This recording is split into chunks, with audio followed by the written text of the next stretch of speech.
Welcome back to the Comics Aficionados right here on Thinking Critical Patreon. Your Saturday morning delight is here. We're going to have some good times talking about the comic books. Although this week at X-Men was not particularly fun or exciting, but it certainly was memorable for a lot of reasons, and we're going to have a great time. And we were talking about movies, and I remember the Dollar Theater. I remember drive-ins. What was your favorite game? Is it the Dollar Theater or the drive-in? Which one did you prefer? I was more on the cheap seats in the regular movie theater because I grew up in Brooklyn, New York, so we really didn't have like. Why aren't you tougher? What? No, really. I thought people from Brooklyn were tough. Well, you didn't know I was from Brooklyn. You can't tell from my accent. Weak. You don't have an accent. You have a Connecticut accent now. You lost it. No, I'm sorry. I don't have a Connecticut accent. I have an educated accent. Thank you very much. Whatever, man. That's how it works. He's part of the Mean Streets posse. Yes, I'm a scholar on the inside and I'm a bruiser on the outside. That's how that works. So yeah, but I always try to go for the matinee shows to try and get the cheap stuff. But yeah, I mean, I grew up in the like the late 70s, 80s, and so we had, for me, regular movie experience was, check this out, it was Jaws, Superman 78, Close Encounters of the Third Kind. You're talking movies like Excalibur. And of course, Barbarian, Flash Gordon. Oh my goodness! Kids today, Crush Proof, Flash. You guys are missing out. But yeah, love me some movies. Definitely. Very, very nice. I guess we should introduce people. We do have Sus Gabe returning to the channel. First time, long time. How you doing, Sus Gabe? I'm doing all right. Thank you for continuing to slap that label on me. Thanks to Mr. Jim here. You're welcome for creating it. Oh, man. I'm never going to live that Predator rating down. I never will.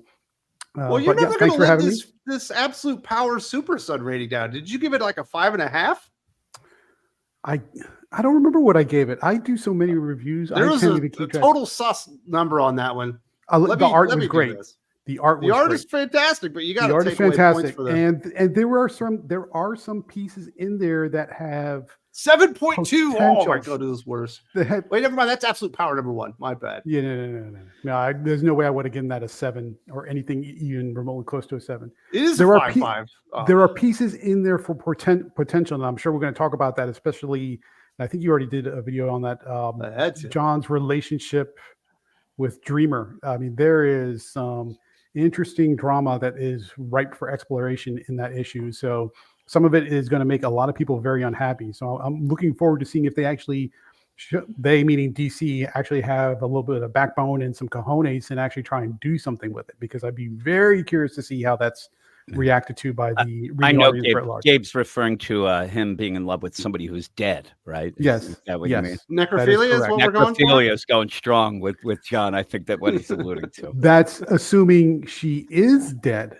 Which Nicole made an interview said she's dead. It's a comic book. There's nobody that's dead.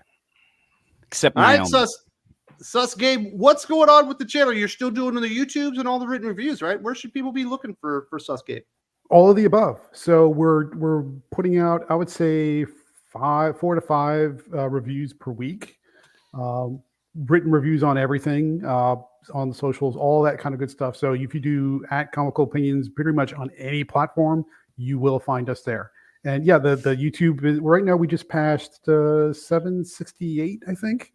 So we'll be at this pace, probably hitting 1,000 before the end of the year. So hopefully we'll get. Let's get Gabe in the Sus Takes to 1,000. There's a link in the video description to Gabe's YouTube channel. We're that close. I think we can get you over the line before the end of the year. That would be greatly appreciated. Looking forward to it. That's going to be the next milestone, and then it's just the sky's the limit from there.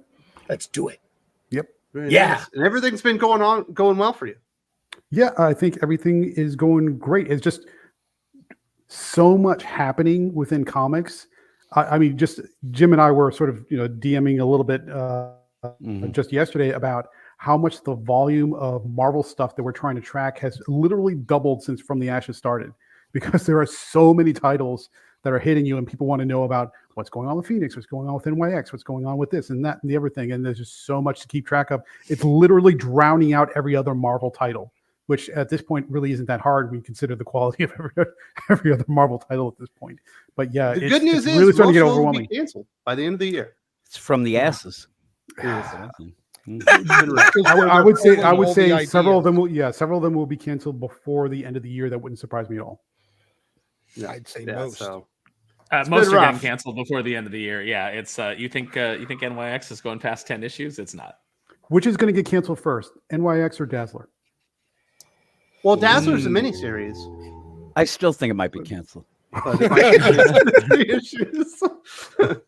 Dazzler was rough. That was a comic book, wasn't it? That is only in technically the- a comic book. That's technically Yeah, technically, it had many of the elements of a comic book. it Yes. had drawings and words. So yes, technically it's a comic book. Cover. Yeah. So we'll have some fun with that, and definitely glad to have Gabe back here on the channel. But we've also got Reb Sully. He's got Hello. some pastries. He's already had a ham and cheese croissant. I'm picking it up this week. I got pastries for everyone. I brought donuts.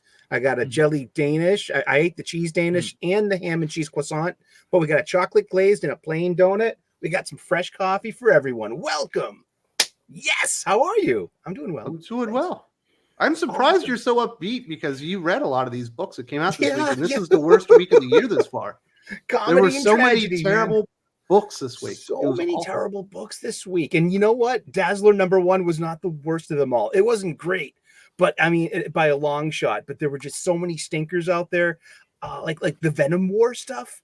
And I was saying in the green room before this, like Venom War is actually better than Absolute Power, in my humble opinion. But Venom War is a hot mess, a gooey mess too, because you got symbiotes and everything. Very nice. What did you think was the worst book of the week then? 'Cause Worst I thought it was book of down the to week. Spirits of Vengeance and Dazzler. Spirits of Vengeance has Spirits to of be solid. Vengeance was pretty bad. The Spider Boy annual was horrendous, and that was Steve Fox. Imagine What- that. Yeah, huh?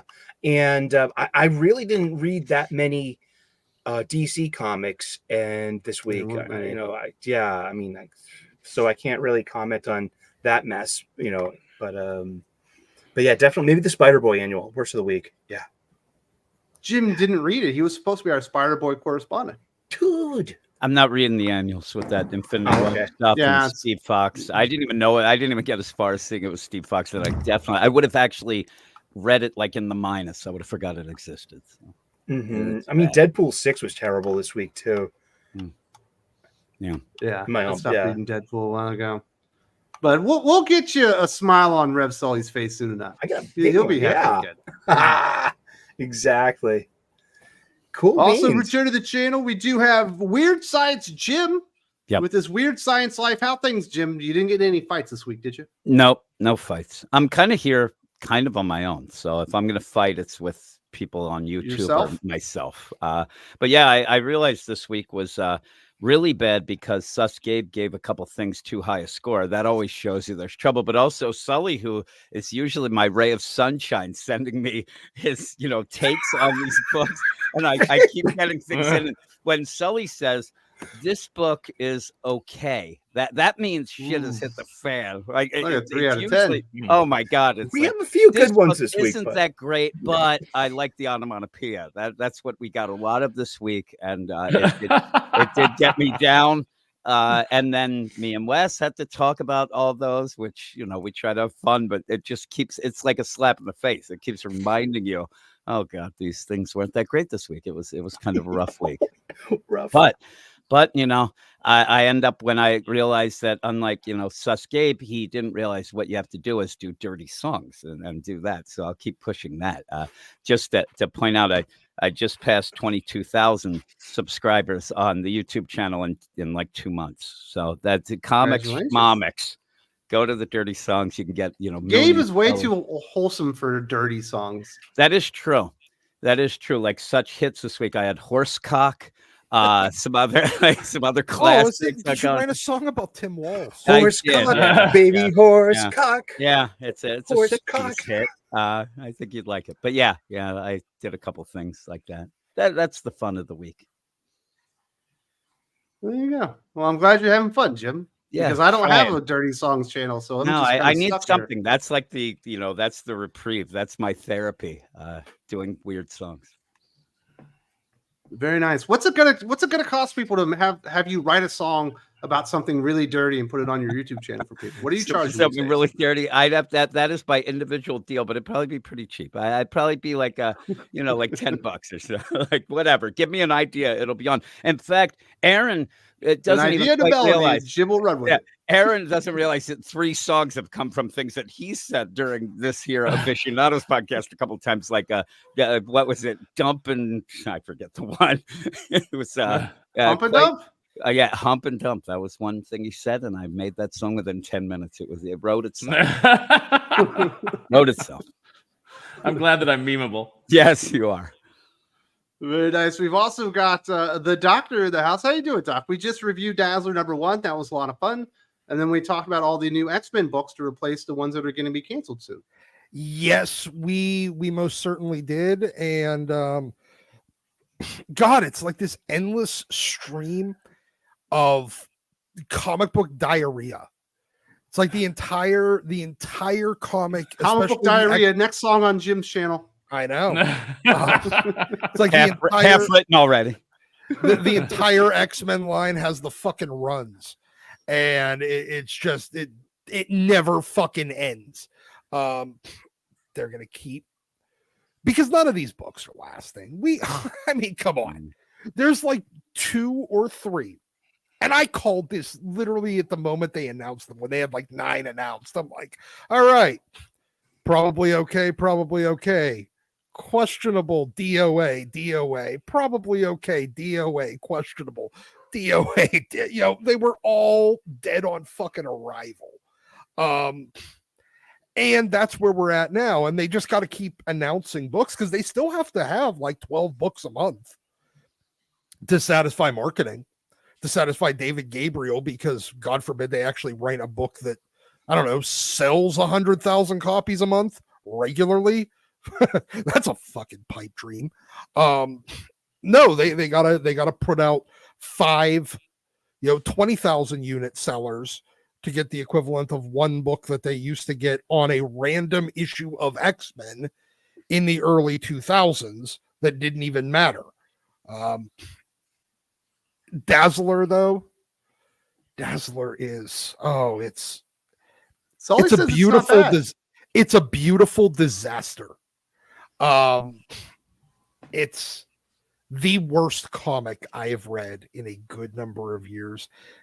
It's not quite to like America Chavez memeable level with like the random long soliloquy about what it's like to be a lesbian, or the fucking dead cat.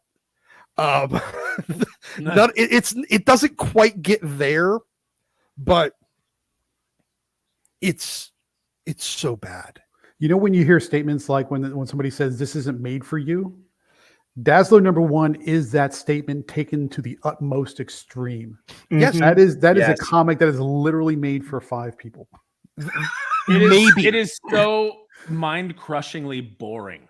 First of all, it's so hard to get through. It opens, of course, with her validating herself and telling us how great she is. So much validation and all the things that she's accomplished.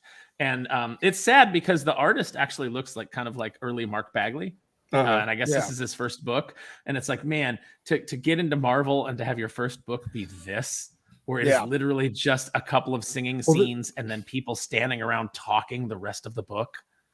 Like just talking the book. Music fight. Come on.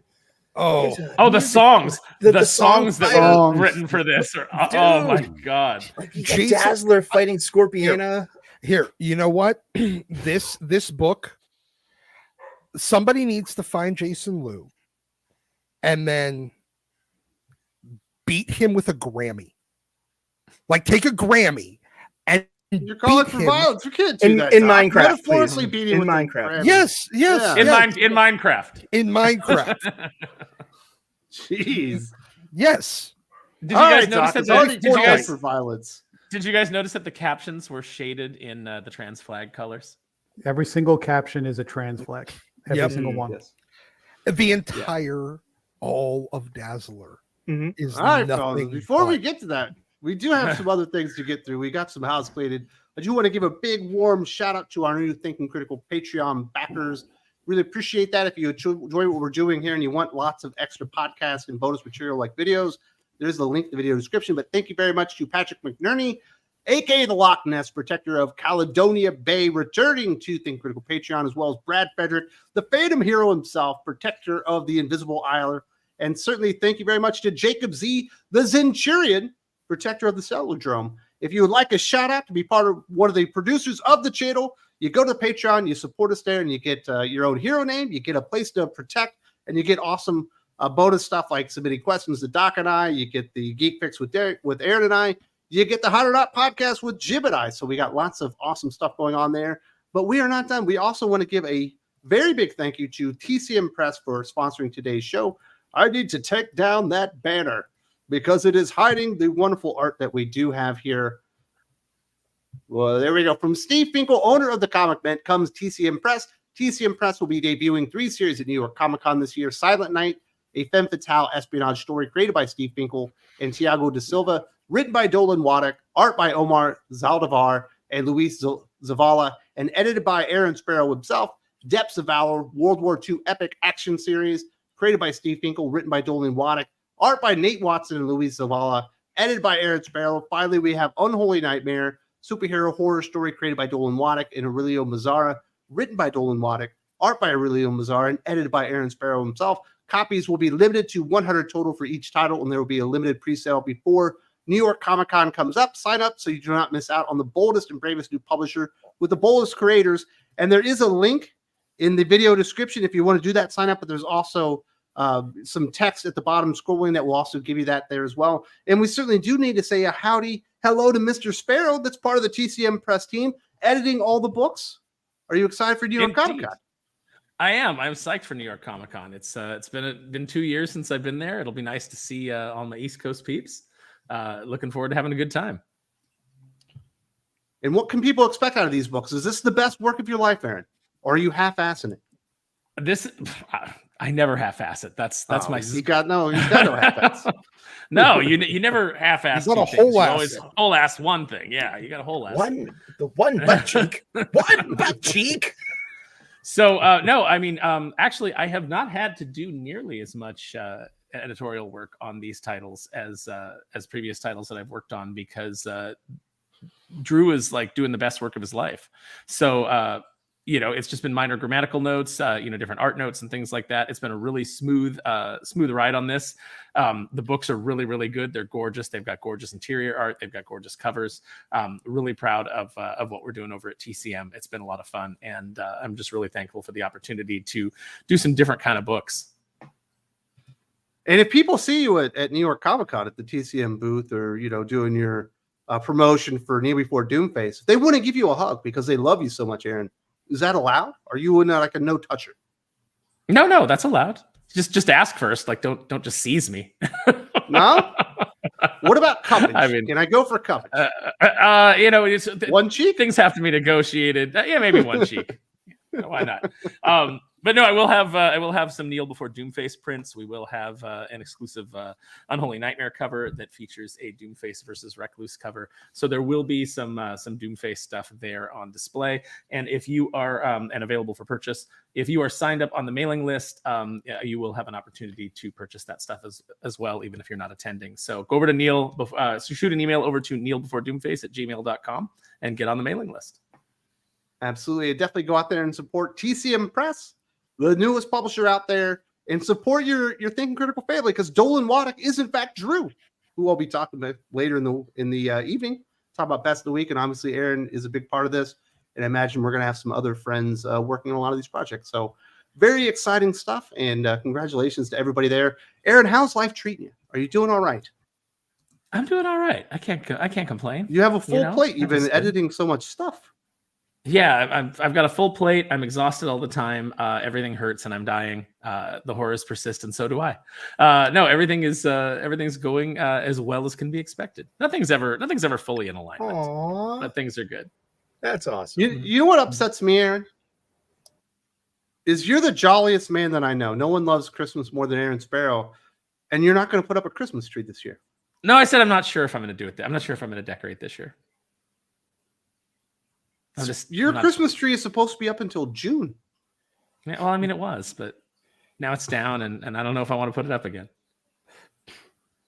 I don't know. It's like I'm in a weird. What's it going to take flux. to get you back in the Christmas spirit? I don't know, because I don't know. I guess if Doomface does really, really well, I'll be like super in the Christmas spirit. Oh, you're still nervous because you don't know how it's going to be received. I don't. Well, I know anybody supported. who I know. I don't know how it's going to be supported. I know once people get it, I know they're going to love it. But yes, I'll be pimping it. I think it's the best thing I've ever done. But we'll see how it goes. The crowdfunding space is really tight right now. There's a lot of great projects out there, so there's a lot of competition. Fortunately, there's almost no competition from the mainstream, so that's nice. You got that right. Yeah. And think about Jim for inspiration. He thought the song about the girl taking a dump on the guy's chest was the best thing he would ever do. And now he's got a song about menstruation that is just so much better. Bloody hell. I'm just sitting here and I realize, as I'm writing the comic song, diarrhea, onomatopoeia. It works great. I'm more than halfway done now. See, this is how it works. Inspiration. You can always do diarrhea. Yeah. Very nice. We do have some super chats. Let's hear from the people. Aid says, so given how Absolute Power Super Sun #1 came out this year, what has been the worst event tie-in comic this year so far? Does From the Ashes count as an event? Nope. No, it does not. Probably it's maybe not Super Sun #1. I would say Absolute Power Task Force 7 #6. That was bad. Which is a Paradise Lost that went to Themyscira and stole their Stephanie souls from the well. Williams. Yeah, Stephanie Williams one. Yeah, the Stephanie Williams one, the Nubia writer. Is that better than Absolute Power Origins or worse? I mean, I didn't even touch the Origins ones because I knew that was pointless, so I didn't even touch those. Those Are really But bad. Jim read them, so he might have some insight into the Origins ones. The Stephanie Williams, that was worse. That was, I mean, that was it goes with the idea that most of these tie-ins mean nothing anyway, and then you go above and beyond to really just be awful. There was a couple gang war tie-ins that were really, really bad as well. And if that was even this year, I can't get my deal right here, but even some of the things with Blood Hunt. Yeah, I was going to say God awful. And now some of this Venom War stuff. I mean, really, if you want to go, Lane should just ask, has there been one or two good tie-ins? Should have been. There's a couple of Blood Hunt tie-ins. Blood that Hunt I'm Wolverine of. is good, but other than that, Blood Hunt Magic. Can you believe Gang War? Can you believe Gang War was a year ago? Yeah. So but Blood Hunt, Spider-Man was really, really awful. There were a bunch that were just really, really bad. I'll give props. I'll give props again to Jeremy Adams. His Green Lantern tie-ins to Absolute Power have been great. Yeah, Tom King's Absolute Power stuff is garbage. There's a bunch of garbage. Yeah, Jeremy Adams. The Green Lantern's definitely the highlight. Yeah. Jeremy Adams actually does the right thing. He makes it so that the people who are reading the regular run still get something out of it as well that can continue on. The others just end up, I don't even know what happens with that. They just pause. Yeah. Done. Yep. Very nice. Cal Lyle says, Agatha is proof that hell is real because it made me question my existence and what hell am I doing here and what is my purpose in life. That is the exact same reaction Doc had to Dazzler. Yes. That's actually fairly accurate. It made me consider whether or not standing in front of a bus would be a better choice than to read this again. My wife is actually interested in watching Agatha after all because it's like hocus pocus. I know I'm going to invite trouble by reinforcing my susness. I watched the first 2 episodes of Agatha and I liked it. Oh, there you go. I thought it was fun. Brooklyn Week. I mean, if you're looking for like Marvel superhero action, that is not that.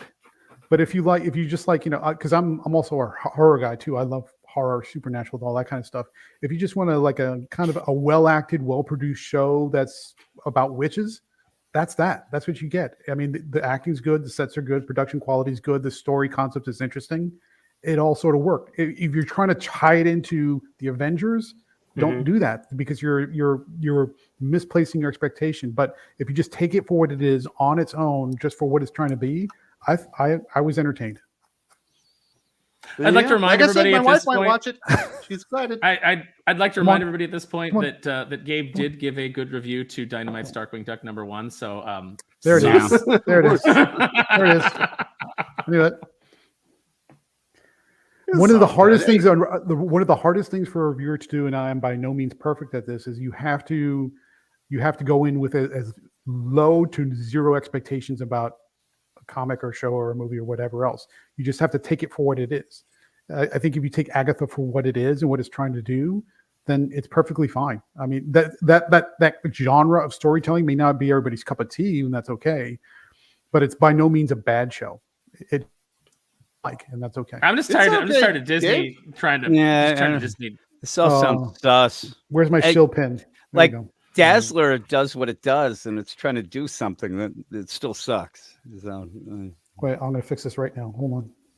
Galvin says, I've been having a very sinister thought that male depression and self-deletes are going to rise, and no one is going to do anything. I hate to say. Well, that is not a pleasant thought at all. But hopefully that hope that is not the case. And for everyone out there that does suffer, please just like get in touch with your doctor, get a sense of outreach. This is a serious matter that's like really touched everyone's lives in some way or form. How's that? Yeah. Thank you. Blade says, on the tube, watch Skeletor reveals PS5 Pro vid. I'm sorry. I'm gonna- What? that must be in code. Wayne sent me a link via the Patreon because Yeah. you can DM me there if you back me. I'm assuming that's what it is, but I haven't had time to watch it because I was, doing all the pre-production for the show and I was recording with Doc. But it's Skeletor reveals PS5 Pro. I think I just Both got of them. activated. Bold of them to put out a PS5 Pro when the PS5 doesn't have enough games to really be a viable system. Take that. They just do not have. They do not have a lot of games that are worth like. Well, jumping they don't have into. enough AEW wrestling games, that's for sure. I got too many of that. Caleb says, Like 80 The bucks, reason Tony Khan. the reason I'm thinking this way is because everything is so boring, feminist, gay, and so anti-male. I ask, where are all the good straight women gone? Is this what they want? That's I the don't eternal think so. question, Callum. Don't worry. We're all the single men out there are asking that same damn thing. I don't. Struggle's real. They The all struggle want is for real. men to self-delete or kill themselves. And that's, But, I mean, all the serious. All the Callum, married men are asking that too. So Aw. But Callum, that's just it's a very amplified minority. And also they're kind of in charge of media, of big media, of Hollywood, of publishing. So, I mean, just like, filter Also- that. There's plenty of good stuff. Also, Callum, you may have to look outside of the United States. Yeah, and also that's all get I'm saying. Doomface. He'll be as masculine. Caleb was in Australia. Oh, is he? Oh, then Hello, I don't know love. what's going on in Australia, but Well, he's putting a It's shrimp in the probably- Barbie, obviously. It's probably just as terrible as it is most places. So, Yeah. well, There's Callum, good, great women Callum, out here's there. a- You just gotta find them. yeah, Callum, here's an open invitation. Anytime you're feeling a little bit down, just DM me directly, and I'll be happy to chat with you for a few minutes and make you feel better. Yeah, you'll feel better about your life after talking to Gabe. For You'll feel thank less you. sus talking to someone like, actually Jesus sus. criminy, I'm getting back to my regular Like, life. my you like I'm Agatha losing Harkness this and a woman number. married you anyway? There's my hope. Brooklyn. you know. I go with Callum. I go with the thing. It doesn't even get past for me the boring part. I'm trying to be Everything's nice. just I'm boring. It's boring out. By the way, Callum, if you really have problems, you don't DM me. I'll make you more miserable. We'll both end up coming off a bridge. or Miserable something. together. Yeah. Who loves company? I hear.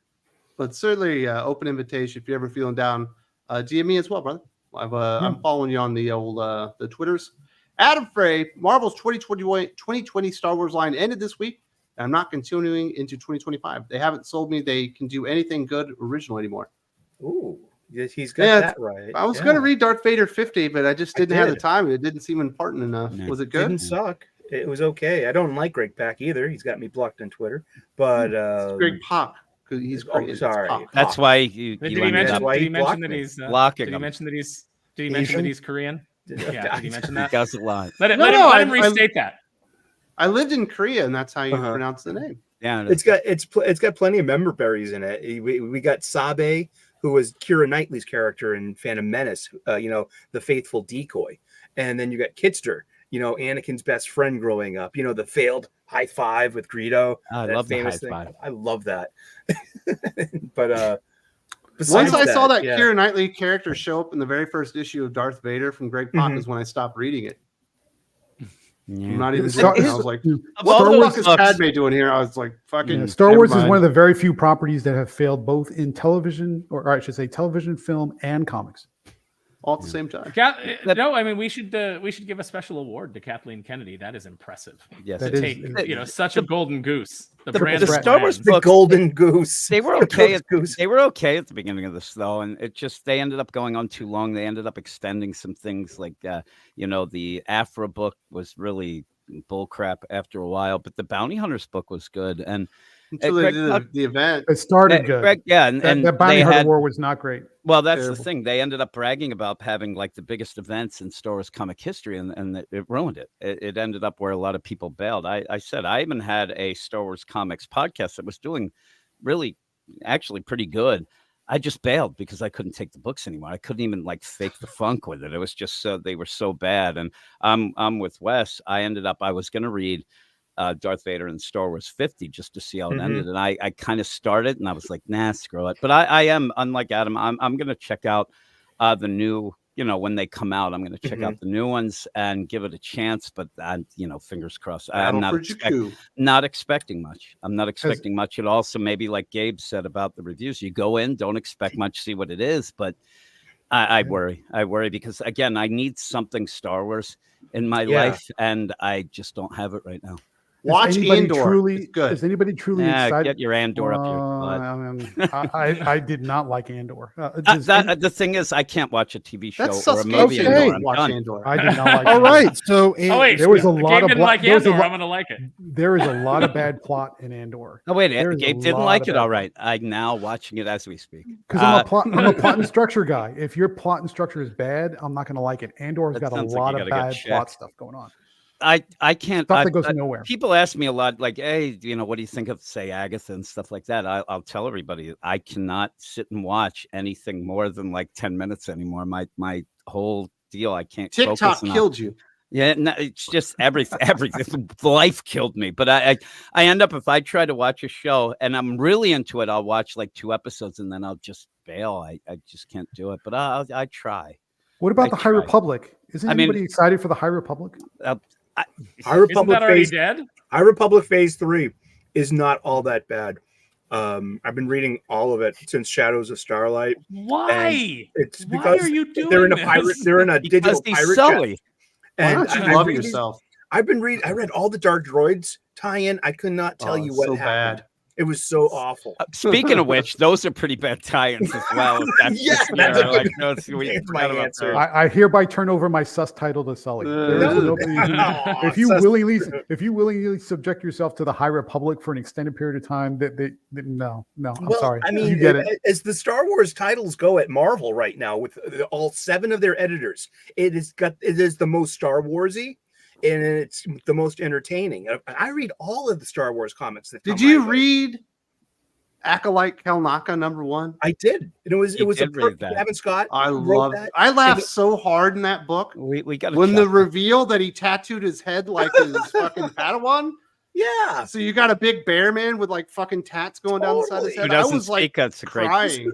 And I that love a couldn't say a lead fucking character in a word. book that It's doesn't terrible. say a word and then It's shows a. But head. Kelnaka's a Wookiee. that was a paint by Yes. number story, but you know what I mean? That could have been Oh, in for goodness any sake. property, so that was just a plug and play, but it Well, didn't. that's the thing. That's all Star Wars is now. Is just like, oh, we could have. What do you got? You got a coffee shop story? Let's make it Star Wars. You got a bake off story? Let's make it Star Wars. It's like it doesn't work. It's like all the worst parts of D&D right now, just going down the toilet. Oh yeah. All right. Federico De La Casa says, I'm at a small con here in Italy with lots of cartoonists that draw great erotic American heroines, a la Milo Manara. The money the big two would make. A lot of great artists in Italy. Well, Well, have to get over that male gaze thing, though. And There's a lot of that erotic justification. I mean, stuff. do it as Black Label. I mean, if you do a Black Label thing, and sure, why not? I think Black Label's for kids now after The Boy Wonder and Zatanna Bring Down the House. Isn't it Black Label? That did not. It's called Black Label. That should never have been Black Label. That's just Isn't that weird? Well, there's a lot of things that never should have been Black Label. They shot Black Label in the foot the moment that they said, we're going to put the finest writers on this stuff and Kelly Sue DeConnick. The moment they did that, it was like... I do hope Federico's having an awesome time at the con in Italy and meets some awesome artists. If you run into, Marco Cicchetto, who I believe is Italian. Tell him West Side High. Yeah, he's awesome. Hey. He's a real super nice guy. See, I want a pizza. Hey, what's it going with these comics here? I stopped at the Goopa. I hit it. That's how they talk, right? The feet of the Koopa. It's a nicer place. What's to happen here? Forget about it. My kids are going for So Halloween racist. as Luigi So and racist. Mario, and I've been trying to get them to talk like that. Hey. They haven't quite got it yet. Have Gabe get a hold of them. He'll DM them. He'll make them happy and also show them Brooklyn strong. I'll he's Venmo you $8. $5. Hey, where is my candy? What's wrong with you? Let's throw you L. Chicken Have treat, any of you you watched the assholes. Penguin? The It's stream is good. so insensitive. I can't take I it. have Have any not of you yet. watched the Penguin? I have not yet. No. No, I don't have HBO Go or HBO Go or Now or whatever it's called here. I don't have it anymore because they didn't have enough shows. I was too busy reading Dazzler for this show. That's what was great. I was too busy. But I working wouldn't my mind Italian watching the accent. Penguin. I thought Colin Farrell was good in the Batman. It's one of the highlights of the entire movie. So I'll definitely the check only it out. things- Sounds like it's good. Yeah. I One heard of he the was only good. things I liked in that movie. Yeah. I started So I would watching definitely that. I check it got 10 minutes in. And And you were out. I was out. Was it a good 10 minutes? Yeah, there was a lot of like binoculars and heavy breathing is what you got at that first 10 minutes I saw. So, We yeah, don't need so what to I'm saying know is what great. you're doing on a That was me. Thursday. Watching it through binoculars, heavy breathing. It sounds like my your love neighbor life. that you, Yes, the neighbor my that kicked your ass is over there watching it. and Yeah, you're he's watching. peeping. I'm watching it through the peephole. Yeah. Oh gosh. HH the boys at Sigma Comics from the Calico. Shout out to Thinking Critical from Baltimore Comic Con. Nice. Keep it tuned to Think Critical. Support the team and keep your comics indie from Sigma Comics or your LCS Indies Rule. Give Baltimore Billy Comic Tucci Con. a high five. Yeah. Billy Tucci, give him a high five from me, please. As He's far down as big there. cities go, and I don't like big cities, Baltimore's all right. It's not that Especially bad. if you It's want to way get better than shot. Boston. It depends on where you. It depends on where you go in Baltimore. Some parts of Baltimore are not so great. Well, I'm sure it was, but that's every city. But every place I was in Boston sucked. Yeah. Well, You can't have See, a the meal there problem- without some asshole behind you just screaming so loud at his old lady that you can't even enjoy the food. Everyone see, the talk loud. problem. The Every problem parody with commercial I've Boston- ever seen about Boston seems true. You The know, problem- from Bill Burr drinking the Sam Adams in the store to to the Casey Affleck Dunkin' Donuts. Oh, those Commercials. Dunkin' ads are spot on, Chief. Let me tell you that's authentic living here in Boston. That Hey. Dunkin's ad. the problem with Boston is Bostonians.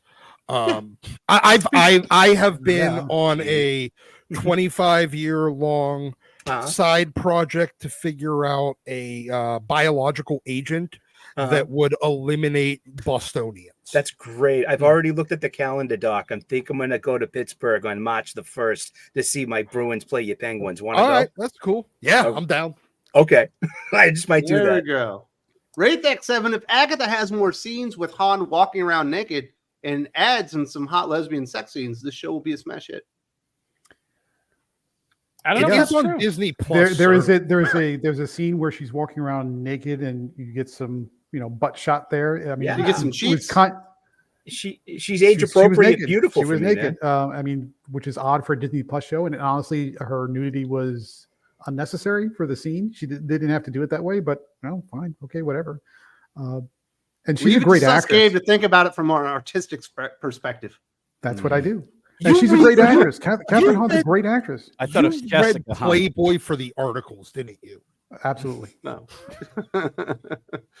Mr. DC Comics, what is the greatest battle you've ever seen in Marvel and DC? Who has the best one-on-one fight in comics? Fights in comics need to be better. That's a good question. The Batman best versus, battle- I'm sorry, Superman versus Doomsday is the best fight in comic book history. I always like Rachel Gould and Batman because they go bare chested. Ooh, It's all sexy. Earth 2 Superman and Superman versus Superboy Prime and an Infinite Crisis. I like that a lot. I'm gonna say mine is Wolverine Sabretooth Yeah, that's- in X-Men I think it's 213 where Wolverine it's 222. drawn by Alan Davis. Is it 222? No, Oh, it's no, like no, no. 213. Yeah, it's like their first fight at the mansion while Psylocke's trying to get into his head, and Wolverine's basically just acting as a distraction. I really like that. Anybody else got one before I tell So mine? you got one, Doc. Hit it. Oh, it's the one that they're still fighting with their customers. That's my favorite. Waka. It's the greatest. It's the greatest because it's the most retarded battle in human history. Mhm. In all of comics. Hey, let's fight with the people that give us money and keep us jobs. Brilliant. Gabe, did you have an answer? I have a cheating answer. The best fight in comics is when Tanjiro fights Muzan in Demon Slayer for 100 chapters of the Demon Slayer manga. That's the best fight in comics. Blows anything DC and Marvel have away.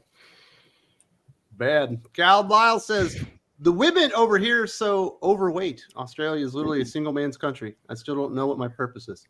Callum, you're bringing me down, man. Yeah, man. Callum, I think like Australian women are like the hottest in the world. There, that accent melts me like butter. You need to travel more. Oof. Also, it Not that depends on there's what anything part of wrong with Australia. Australian women. I've met quite a few, and they were very, very nice. But there's some lovely ladies out there everywhere, buddy. So which is the Depends more on which is the which more accent alluring you're accent, talking the, about, the too. Boston accent or the Australian accent? Which is more alluring? Alluring Oh, would be the Australian. Australian, Australian, accent because without a I doubt. mean, Hello, yeah. love. Oh gosh, like Oh, butter. Get your fucking ass over here! It's What like, are oh, you I wanna doing here? Snog her. She's screaming at me and wants Hey. to murder me. What So are you insensitive. How doing? attractive. So terrible. We're gonna get canceled in 5 more minutes. What's happening here? I don't know. See, there you Callum, go. your purpose mine. is to be the best And man that Enda. you could be, to find somebody that completes you and to have a nice, happy, quaint life like I'm doing myself. And we certainly all have our own time frame for that. You know, my brother met his wife when he was 19. I met my wife when I was in my mid 30s. So I don't think there's a one size fits all for this, but don't let it get you down, man. There's somebody lovely out there waiting to meet you, and you'll know it when you meet her. You know what I'm saying? True love happens. Am I right? Dating aficionados. You're down under. Gabe. You're closer to the Philippines. You should go over there, hang out with Wes. Yeah. Well, there's a lot of Filipinos in Australia. He doesn't need to come here to meet a Filipino. Ooh. Yep. That's True. the biggest export from the Philippines is Uh-huh. is labor, and there's certainly a bunch of Filipinos working in Australian And hospitals and Koreans stuff. and- Would my buddy? No, not Koreans. Koreans have more money than you can Rose imagine. from Blackpink is from Australia, so that's what I go by. That's my own Yeah. reference. My buddy who's married to a Filipina literally was stationed in the outback of Australia, and then they ran into Filipinos, and that was like you just can't get away from them there. So, you'll know it, buddy. Federico de la Casa Dazzler is usual sex fanfic. At least no bestiality. There was no the series isn't over xenobestiality. yet. Yeah, there's hope, huh? It depends on what they do with Shark Girl. Exactly. Yeah. We'll show up Johnny Storm and the Centipede Girl with Shock Girl and Dazzler. No, we're already getting Dazzler Domino. Aaron, you're talking, but there's no sound, bud. Oh, goodness. Aaron had enlightenment. No, I was yeah. saying that. Am I supposed to care about Shark Girl? Like they try so hard. It's like, oh, where did Shark Girl go? I'm supposed to be so concerned about the mystery of Shark Girl. I don't care. Where's I don't care Lava about any. Boy? There's no character. It's Yes, just exactly. sister. There's There no is- character in that book that you care about, including Dazzler. It's just so. Marvel is determined to push as many off-brand characters as possible. I listened to the official Marvel podcast. They just started it over the summer or recently. They had almost an entire episode dedicated to Luna Snow. Yeah. K-pop. No. See, that. here's the Why? thing. Every character created by Jason Aaron is a waste of paper. So Shark Girl came out of that, Jason Aaron, Wolverine, and the X-Men. And additionally, this is a book that made me bored with Jamie Madrox again. Well, I mean- there we go. We haven't even got to. Let's get through this, boys. We're about to get to all this. Calum All right. says that thing Human Torch was screwing. It's based on a prehistoric animal before the dinosaurs. And I know they'll put it in the movie. It's a modern media. There's no way that's going to the modern No. movies. They'll never put that in the movie. Maybe if the movie were being made 4 years ago. Taika Waititi was doing it. Yes, it would be in there, but he's gone. If I see the movie credits and it says, creative consultant is Ryan North, I'm just not even going to bother. Well, what did friends you don't let- think, Sus Gabe? Did you think Fantastic 425 was good? I was following Ryan North's run from the very beginning all the way up to recently, and then I just dropped it because I couldn't take it anymore. That is so it's so off and so antithetical to what the Fantastic Four has always meant to be, in my opinion. And Ryan North waffles between trying to do like quirky, weird humor and trying to put in science lessons, but putting them in badly. And people are like saying this Fantastic Four run is great. It's like I don't.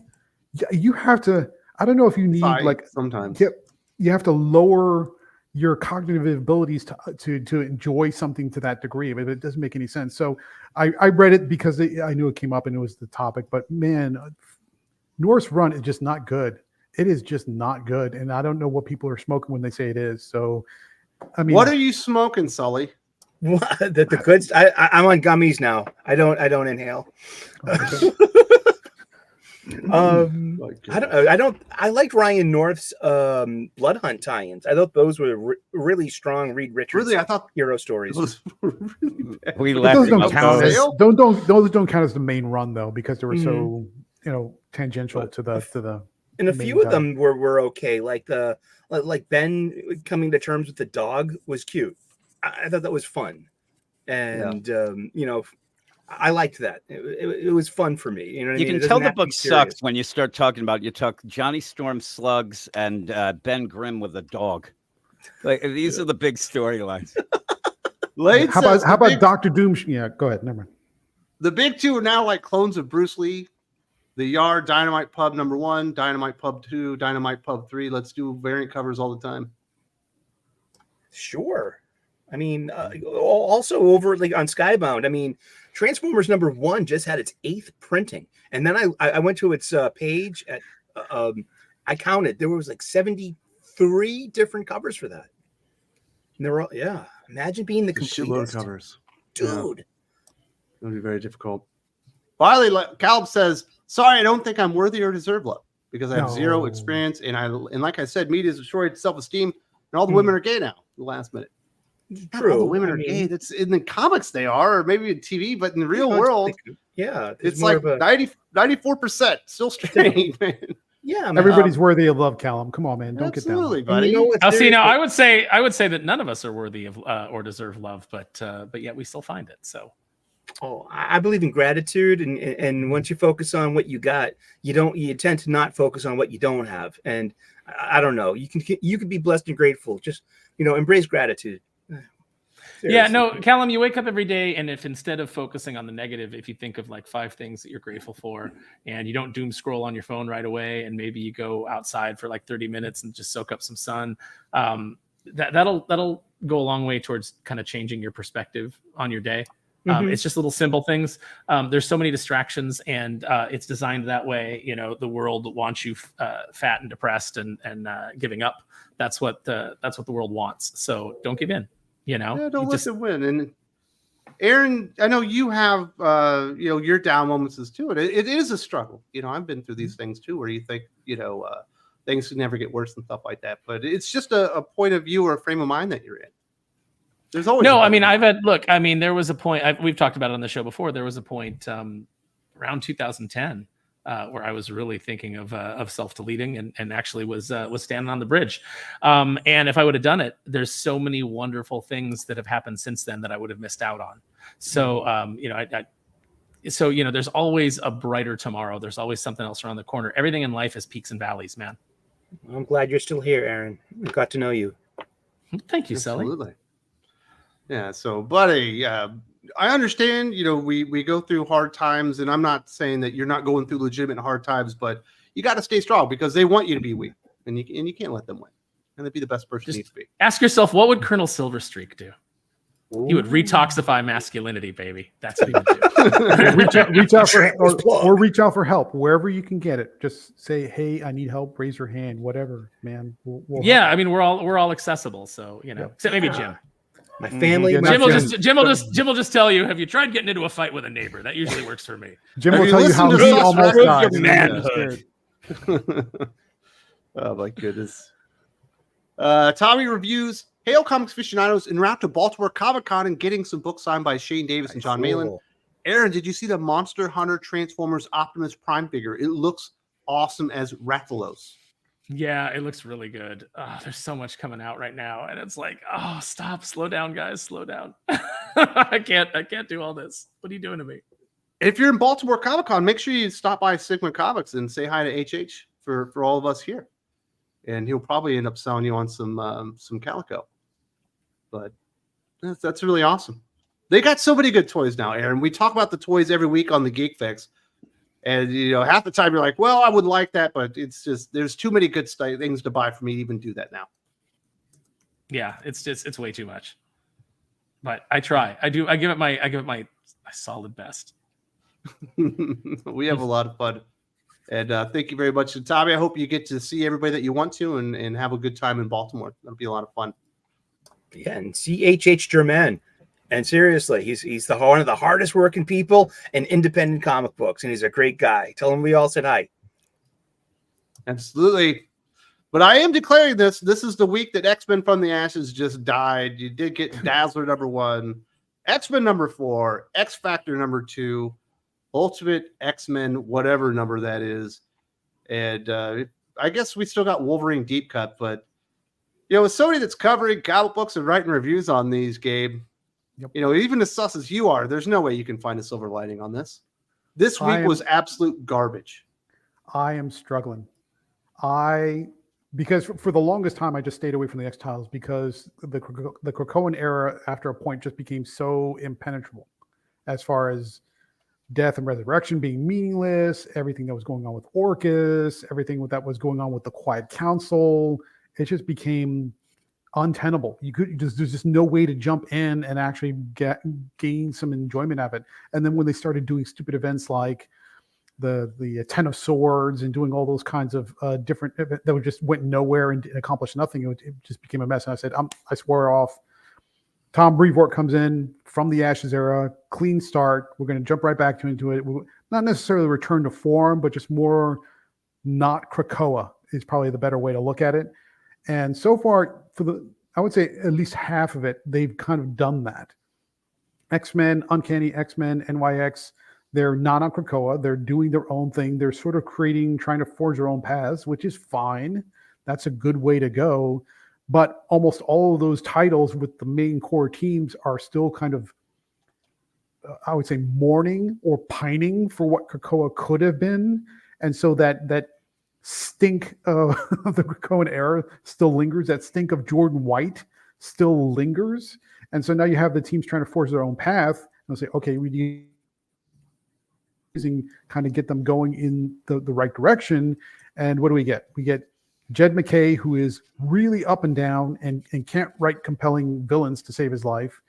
You get Gail Simone, who's writing stories that are going to go in here, there, and everywhere and don't really fill in all the dots the way they're supposed to. Just structurally, they're not particularly sound. Mm-hmm. You have NYX from Lancey and Kelly, and that story is a mess because they're just highlighting each of the disparate characters in Chicago for some reason. I don't know. They're not really going anywhere. They're just sort of like doing one-off, one-shot type of stories.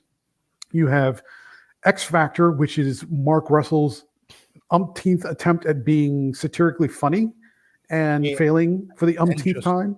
And just copying Peter Milligan's X-Force and Ecstatics. X-Force is not terrible. I mean, I was talking about Peter Milligan's X-Force, because that's what X Factor is. It's just Peter Milligan's X-Force and Ecstatics all over again. Yeah. Just written by somebody who's not funny at all. Yeah. And then you have Jeff Thorne's X-Force, which is, I guess, okay. I mean, it's all right. It's not terrible. It's boring. It's not everybody's cup of tea. It is very episodic, where each one is like a little capsule thing, but there's some sense that there's an overarching arc, but it's, to what end, who knows? And then you get the one-shots. Phoenix was the first one or two issues were, I guess, okay. Not the worst thing I've ever read. I mean, the first issue was kind of okay. I mean, it depends on your point of view on what you think about Phoenix. So it does jettison a lot of her character development recently, but It depends on how big a fan of a Phoenix you are. If you're not a huge fan, you're just sort of coming into it cold, it's okay. Also, if you like stolen art. If you like stolen art, certainly there's definitely that problem. And then you get to Dazzler. Yeah.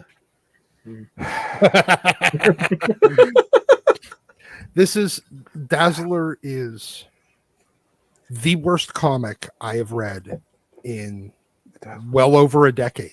Mm-hmm. And it's not even close. The fact that they actually thought it was good enough to put the song lyrics like liner notes at the end of the comic.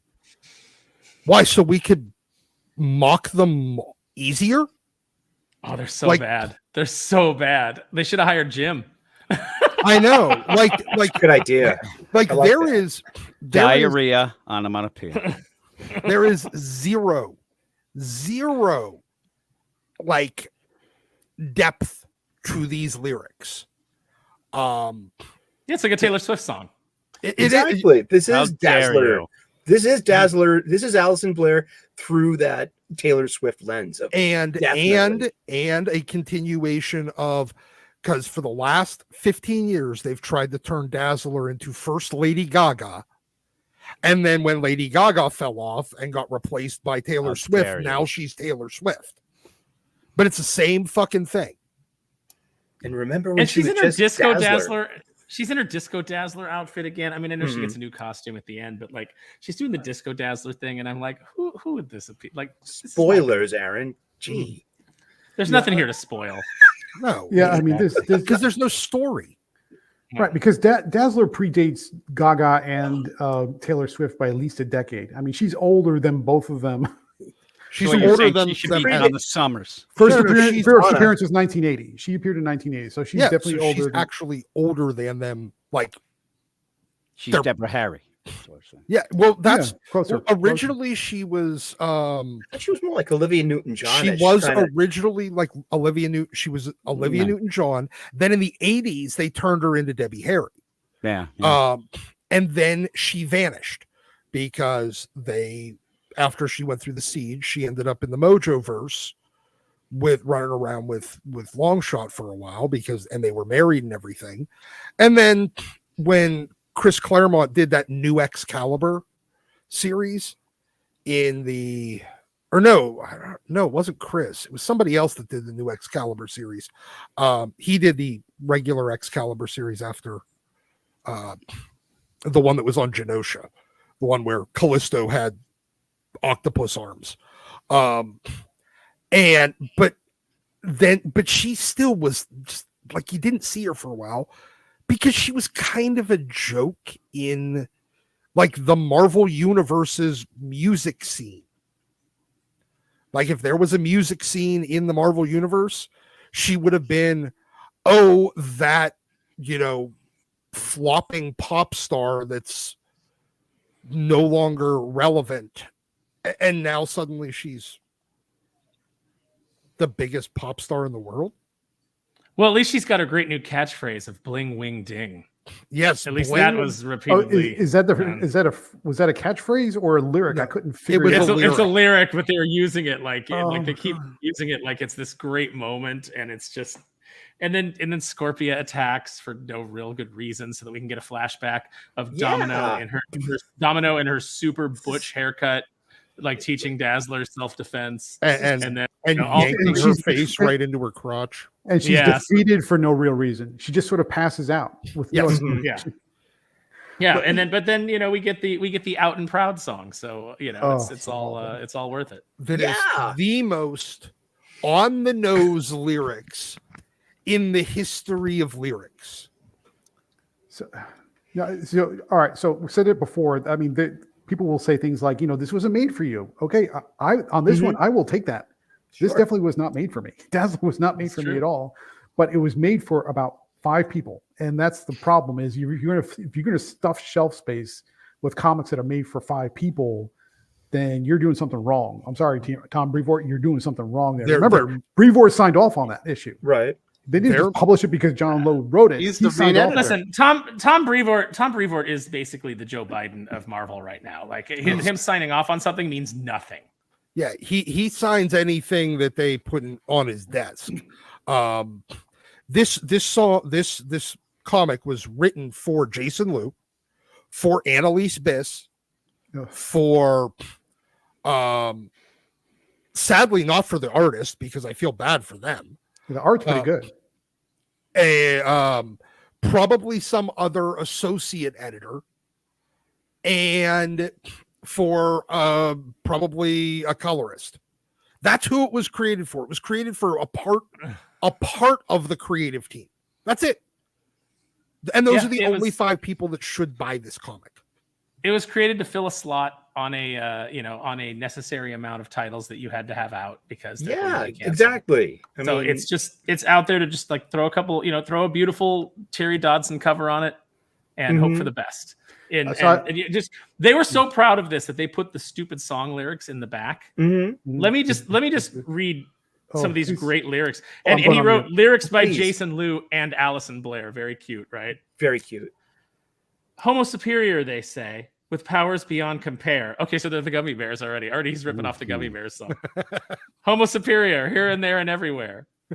Homo superior, they say, with powers beyond compare. But all I wanted was to sing, to dazzle, and to share. There's actually a dash there. I'm not making that up. You can call me Dazzler for the light I bring, but the truth is it's a burden. It's a heavy thing. They say I'm meant for more, to fight alongside the brave, but my heart belongs to the stage where I can truly save. See me in the shadows, I'll shine in a spotlight glow, for the power of my voice is the only truth I know. Oh, Jim, you got to get this on Sauce Records. This is the song you find in a 12-year-old goth girl's diary. The thing is, like Tom King had a song Black Canary sang, and I actually made a song out of it. I actually did the song with it because I was like, okay, let's see. And I thought it sounded pretty funny. I didn't bother with this, but maybe I have to. Like I saw these. You missed an opportunity, sir. Yeah, really sus indeed. I mean, you end up reading these things, and I mean, some lyrics are bad as all the time when they're taken away from the music, but these are just awful.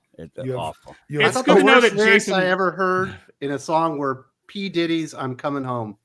Yeah, and this made it look fucking great. My you know what I'm saying? Yeah, who cares? It's just Dazzler. She's like a a throwaway mutant, that kind of thing. I mean, I like Dazzler though. I read the comics when Dazzler was good. Like I would love a good Dazzler comic. It's a missed opportunity. Graphic novel. It's a missed opportunity.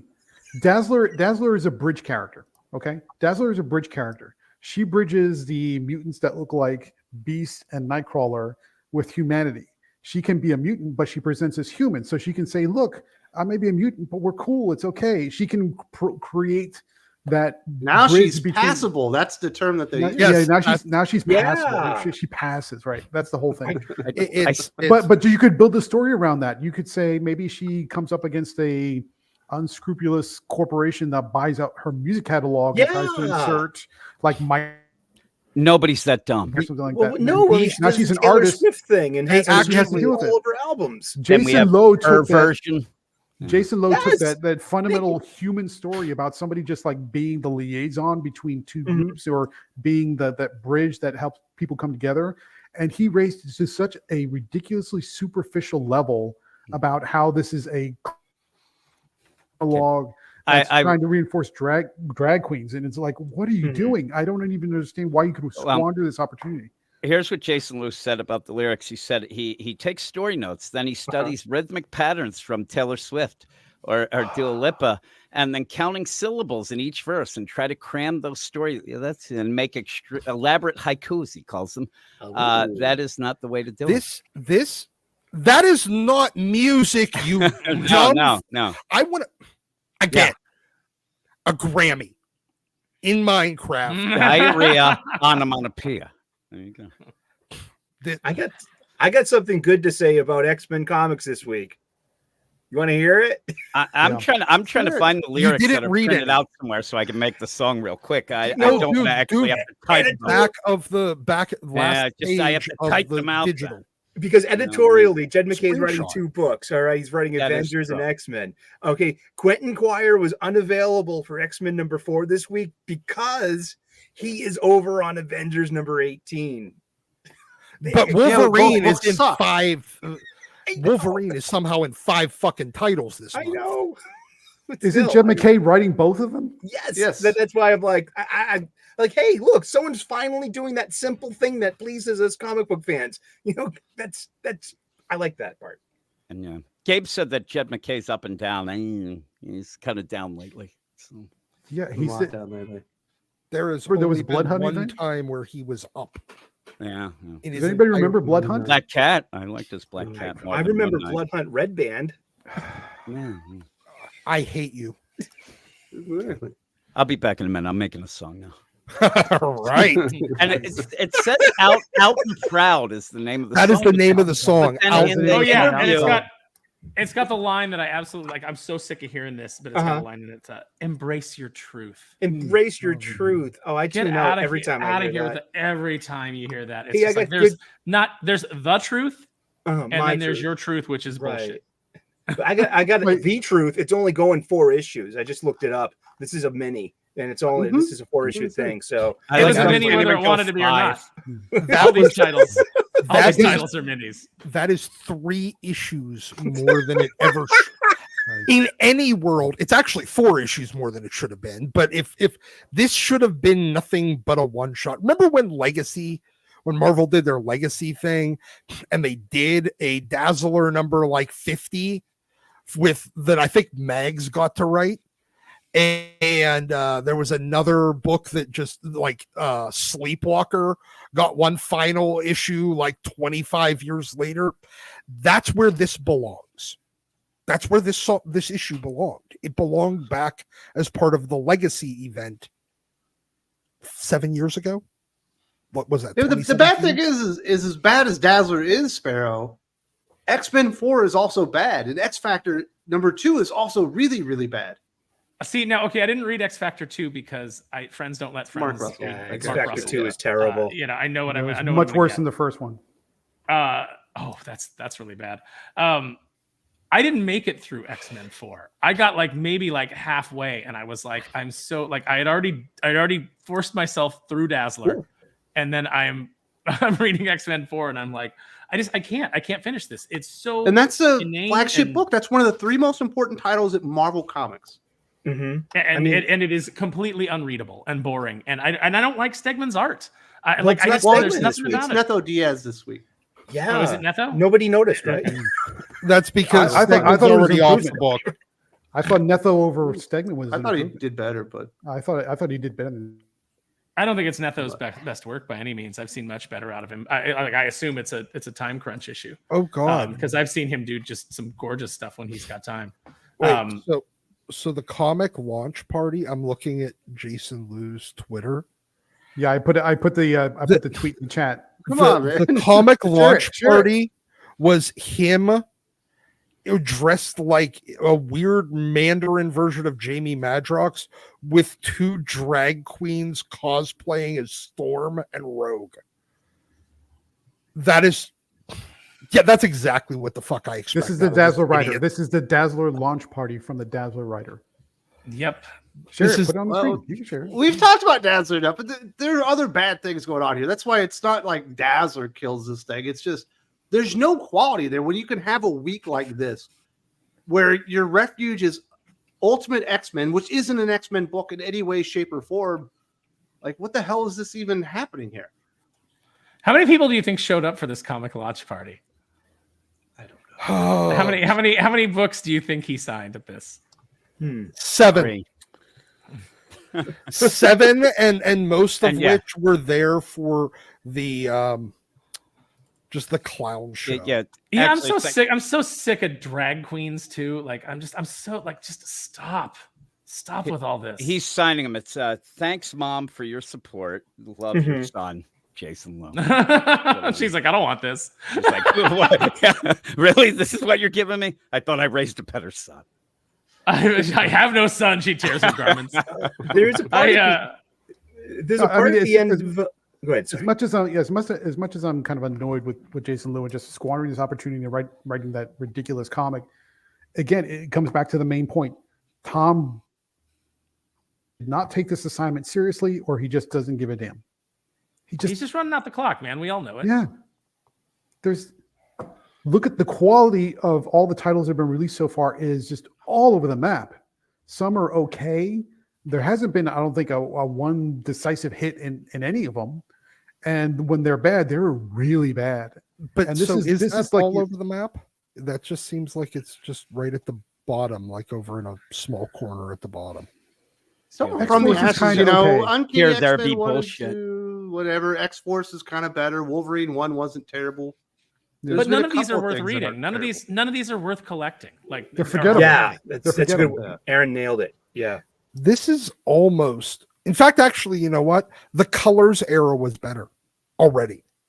Well, because there's only 3 books. I think it got up to 4. No, there was 4 because you had Yeah, but okay, it's 4 Gold, books instead of 12. Blue, Yeah. and exceptional, or not exceptional, extraordinary X-Men, and Uncanny. It was Blue, Gold. There were 4 X-Men titles back then, and it was still better than this. It's so bad. Yeah. So I don't know, Jim. You're still liking Ultimate X-Men.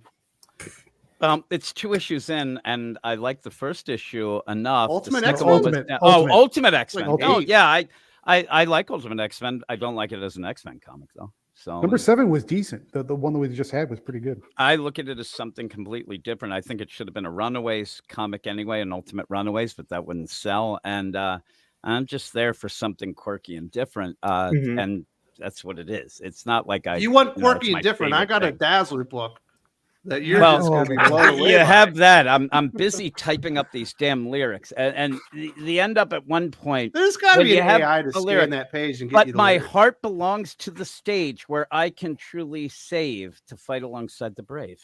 This is mind-bending stuff here. I have to say, but I think I have like up to the first. Also, it goes like an hour before you get to any sort of chorus, and the chorus blows. So. Awful songwriting. And this comes from a professional songwriter. Yeah. Yes. Yeah. I actually, I records isn't gonna be get, handed I out get on paid, contract to so I Jason Lou? guess so. Yeah. Now Jason Lew's not Lou part of it. he couldn't own all of the embarrassment of these lyrics himself. He had to share them with a fictional character. Yes. Yeah. Well, who is Jason Lou? Where did this guy come from? This is the first He's an thing I've ever artist. heard of him on. He was on Century. He's He was not on Century. He wrote that terrible Century book with the cripple Century at the Yeah, end. yeah. The one in the wheelchair? Oh, The yeah. wheelchair. Oh, God, what? he is. If you could think of the most, like, if the Daily Wire was trying to lampoon LGBT minority anything, they would be less offensive than this. And he thinks this is good. It's just awful. It's so, like, it was such a hard, like, the only thing that kept me invested in it was that I liked the art. You know, like I said, the guy has like an early Mark Bagley thing going on. It's weird because it's like he can clearly draw attractive women in the book, like Dazzler's drawn attractively.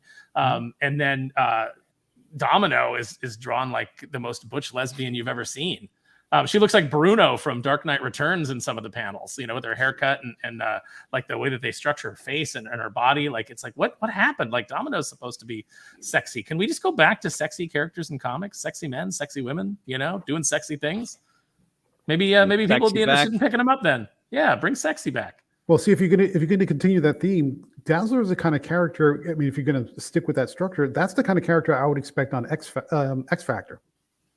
Mm-hmm. Like, if you're going to do a public showing, make it a whole PR thing, make it very corporate, that's where you put Dazzler. Mm-hmm. Yeah, you make Dazzler a psyop, like Taylor Swift is a psyop. Yes. Yes. Perfect. But no, Taylor takes Swift thought. is in love with Travis Kelce. Can we give the lady a break? She has great taste in men. Sure, she is. It's easy to have great taste in men when you have all taste in men. What wasn't we only have eventually stop clock is right twice a day, Hey-o. Wes. Eventually, if you run through every man, eventually you'll get to one that people like. we have hold on, we still got about 3 more weeks until their scheduled breakup from their PR agents. Married. That's nice. I can't believe you guys. I anti-Swifty thing. I don't get it. Untalented broad that can't dance. Writes her own music. She does not write all her own music. Her biggest hits were written by somebody else. Additionally, whether she writes her own music, it's still bad music. Anybody can write bad music. If you're 45-year-old Jason man, Liu you're a just 16-year-old girl. Jason Liu just proved that anybody can write bad music. Right. Well, whatever, man. I don't want to get into this because that's a big waste of time. But we do have peoples. We got Wraith X7. The new X-Force series is really good. It's a straightforward, action-packed superhero comic that has X-Men characters being superheroes. How did that one? I don't know if I would go with super or like really good, but I think it's perfectly fine and pretty good. Yeah, it's okay.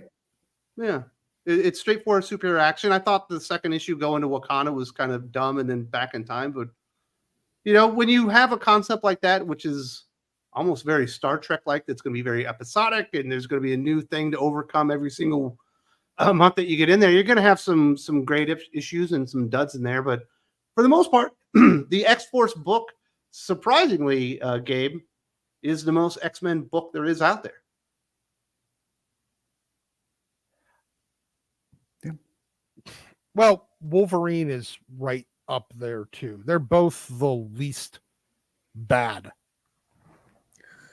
I mean, Wolverine was felt like a very Wolverine kind of comic, but the plot was very lazy. It was a very lazy plot. Just people just showing up in the middle of the woods. Here's your suit. Bad. The Marcus Toe art is actually pretty darn good as well. Yeah, X-Force is okay. That's Jeff Thorne, who made a name for himself with Green Lantern, but oh well, what are you going to do, right? Yeah, we'll see what happens after the structure of X-Force is that they're going to different cities that who was it? Have anomalies. Yeah, from the anomalies and from the different cities from the issue 1. Let's see what happens when we get to that end of list of cities. There's only like 5 of them, I think. But yeah, so far it's okay. Carlitos Figueroa, the current state of the X-Men franchise has made it challenging to support. Given the series of unfortunate decisions, the lack of successful outcomes, a significant overhaul is needed. Yeah, and we just got one too. We just got it, unfortunately. But this isn't the overhaul that you would have imagined, is it, Sully? It doesn't feel like a lot of stuff has changed. No, not at all. I mean, geez, I wanted to go back to the mansion. I want the danger room. I want school uniforms. You could have had this one opportunity to make everyone kind of like the same age with this Krakoan resurrection technology. I mean, like, look at X-Men Evolution, that old cartoon. That was a great place to start from. Like, everyone was the same age. You had all these eras combined. You had the school, you had uniforms, and you got to start over again with all of our old friends. And this doesn't have that, that kind of newness to it. There's a lot of luggage left over. There's a lot of luggage to carry in this new place. And I'm not, it's heavy. But the overhaul that's needed is an editorial overhaul. It's an overhaul of leadership and talent within the company. Not only that, but here's the thing. Who's going to do it? They already exhausted everyone when they came up with the clown show that is the creative, brain trust and the X office now. The X Slack that overruled, Hickman. They're gonna bring them fucking idiots back? You're gonna find the next group of tards willing to take this? Like, who's left? When the best you could have gotten last time was Gail Simone, who's the best you're gonna get next time? You can get me. I'm the best. I'm the best in the world. No joke. I mean, they would, but here's the thing: they'd actually might have some success. Yeah, you can't. Well, I'll put it this way: between Aaron and myself, between the two of us put together, I'm sure we can come up with a better idea than a rich girl with a pony as a New Mutant. She's got a pony. Is the pony the mutant, or is the girl the mutant? I don't know. And she says she's Didn't not. we already do that? Didn't we already do that with the kid with the lobsters from Fallen Angels? Like, didn't we already do this whole like my animals are mutants thing? Like, there's just nothing new to do. And the kid who talks to the dead, but we don't know what he actually does because he gets beat off panel and then he's just dragged away. He does nothing. They don't have any ideas left, you know. And if you do get an idea, like it's something like Gerard Way doing the Umbrella Academy, which is like a version of the X-Men, but like, you know, with some new ideas infused into it. And how long ago did that come out? You know, it's like there's just nothing. Nobody is coming to mainstream comics with any new ideas because what is the incentive to give them any good ideas, even if you have them? They're just going to ruin them. And, you know, commodify them, and you're not going to get any money for them. You know, even if those things turn it into a movie or whatever, you're going to get jack. So you keep your ideas for yourself, and you go and you do indie stuff if you've got any talent or if you've got the guts to bet on yourself. The more I think about this, the more I think that actually Leah Williams might have been a better choice for Dazzler, because it's basically just the same thing she did on The Amazing Mary Jane, which is her only competent thing. Yeah. Yeah, you're probably right. She probably would have delivered a much better Dazzler than this. I mean, it'd be hard not to. Yeah, but look, there's nobody to take these books to overhaul them. They already are they're in the overhaul now, and this was the best talent they could get. Well, And maybe look if at you what's had coming different next. people in charge. If you want to project yourself forward, look at what's coming next. They're touting now their first big crossover under Brevoort. And what is it? It's Raid on Greymalkin, which is almost the exact same title as Assault on Greymalkin, which was an X-Force crossover from 1990. So the best they can do is come up with a big crossover that is essentially a clone of a crossover from 35 years ago at this point, 34 years ago. That's all they But it's do only going to be anymore. 4 issues, which is awesome. It isn't going to be 25. But the point remains, their big wow moment, which is the crossover amongst all the titles, is just a redo of a 30-year-old crossover from somebody else who probably did much better with those titles. Well, Yeah. When are we going to do Atlantis Attack? When are we going to do Atlantis Attacks again? Oh, yeah, I'm looking forward to that. didn't they X-Men do versus that? Avengers. Yes, they did. They already did that did, a couple of years ago. But they'll go back and they'll do it again. The Agents of Atlas. You're right. Asians of Atlas, yeah. Agents of Atlas. That's when they turned them all into Agents of Atlas existed, and then they turned them all Asian, and now it's called Asians of Atlas. Was that written by Greg Pak? He was definitely heavily involved, but they Yes, introduced a bunch of new heroes. Yeah, but didn't get much out of any of them. I mean, look, the crossover. My problem is that it's like, okay, you're addressing like the one relatively interesting idea that's been introduced in this, with turning the old school into a prison with a warden that's basically exactly the same as that Dr. Gregor chick from the Cohen era. And then you're already eliminating this problem like 8 issues in. You're already tackling it head on. Yeah. With no buildup whatsoever. Have we seen that chick again since the first she's issue? she's been in all the issues of X-Men so far. Okay. I don't remember her. She's got I can't remember her name. She's got a mutant, and she's got her in the danger room, and she's going to be like her plaything. Okay, yeah. So yeah, she had Siren and There you go, Siren. That's yeah, it. and some. It looked like Nature Girl. Some mutant you only saw from the back who is completely bald. So the theory is that's Charles Xavier. Maybe. Well, we know they got him. my question Garfield's is, Bizarre Adventure. I saw that Ghost Rider review. Really, a wheelchair and roasting marshmallows. Ghost Rider deserves better. Oh, Jim, that was worse than Dazzler. Probably. Where I said one of the worst things I've ever read. I mean, even the idea of saying in a wheelchair, that's maybe the best. I mean, can I ask a question on this? Uh-huh. Does the Ghost Rider have a flaming wheelchair now? That's a good one. The wheelchair is not flaming, just a Ghost Rider in the wheelchair. And he is vengeance. Yeah. Oh no! Come on, the wheel should at least He's the hell wheel on should at wheels. least be burning. Yeah, Just at the end of this comic, the guys show up to fight something. They don't even mention that there's a flaming-headed Ghost Rider with tusks. They end up running, and in the middle of the fight, a guy ends up going to a truck trying to free a polar bear, and that ends up turning into a velociraptor. And that makes sense somehow. It's bad. It's so bad. So Very bad. If I could tell you that they passed this over, or they passed over a Jesse Blaze Snyder Ghost Rider pitch that I helped him develop, and that he sent to Marco Cicchetto, that was basically like a Ghost Rider MC story with the different Ghost Riders, and was freaking spectacular. They passed that over for stuff like this, So they could make wheels. so they could make Hell on Wheels. Yeah, no, they should just call him Hell on Wheels and have him, have the It's the flaming vengeance. tires, and Just From do the it. 90s. He's gonna cripple chase you. How do you beat him? You go up a set of stairs. It's So but it's like Spiro, this is. I have a concept for Ghost Rider where he's on a pogo stick. Do you think you and I could get that one off the ground? Is it Well, that's fireproof? really. I'll tell you a story. So when I was working with Brandon Montclair, Seriously. co-creator of Moon Girl, and he's doing DuckTales now over at Dynamite, which I actually expect to be good because he's good. But he would joke 10 out of around. He 10. said he wanted to do Victorian Ghost Rider. And he goes and have him on the big penny farthing bicycle with like a derby hat goodness. and a flaming handlebar mustache. And British. he just be strapping criminals and prostitutes to the wheel and riding them around.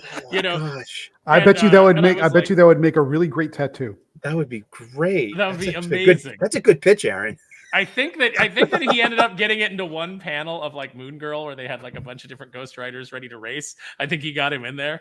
But yeah, I would have read that book. That's like when you do something where you say, wouldn't it be funny if, but you're like, but it could actually work in the time period that it's set and be cool. But That's one of those ideas. I am looking forward to finding out more about this World War II Ghost Rider.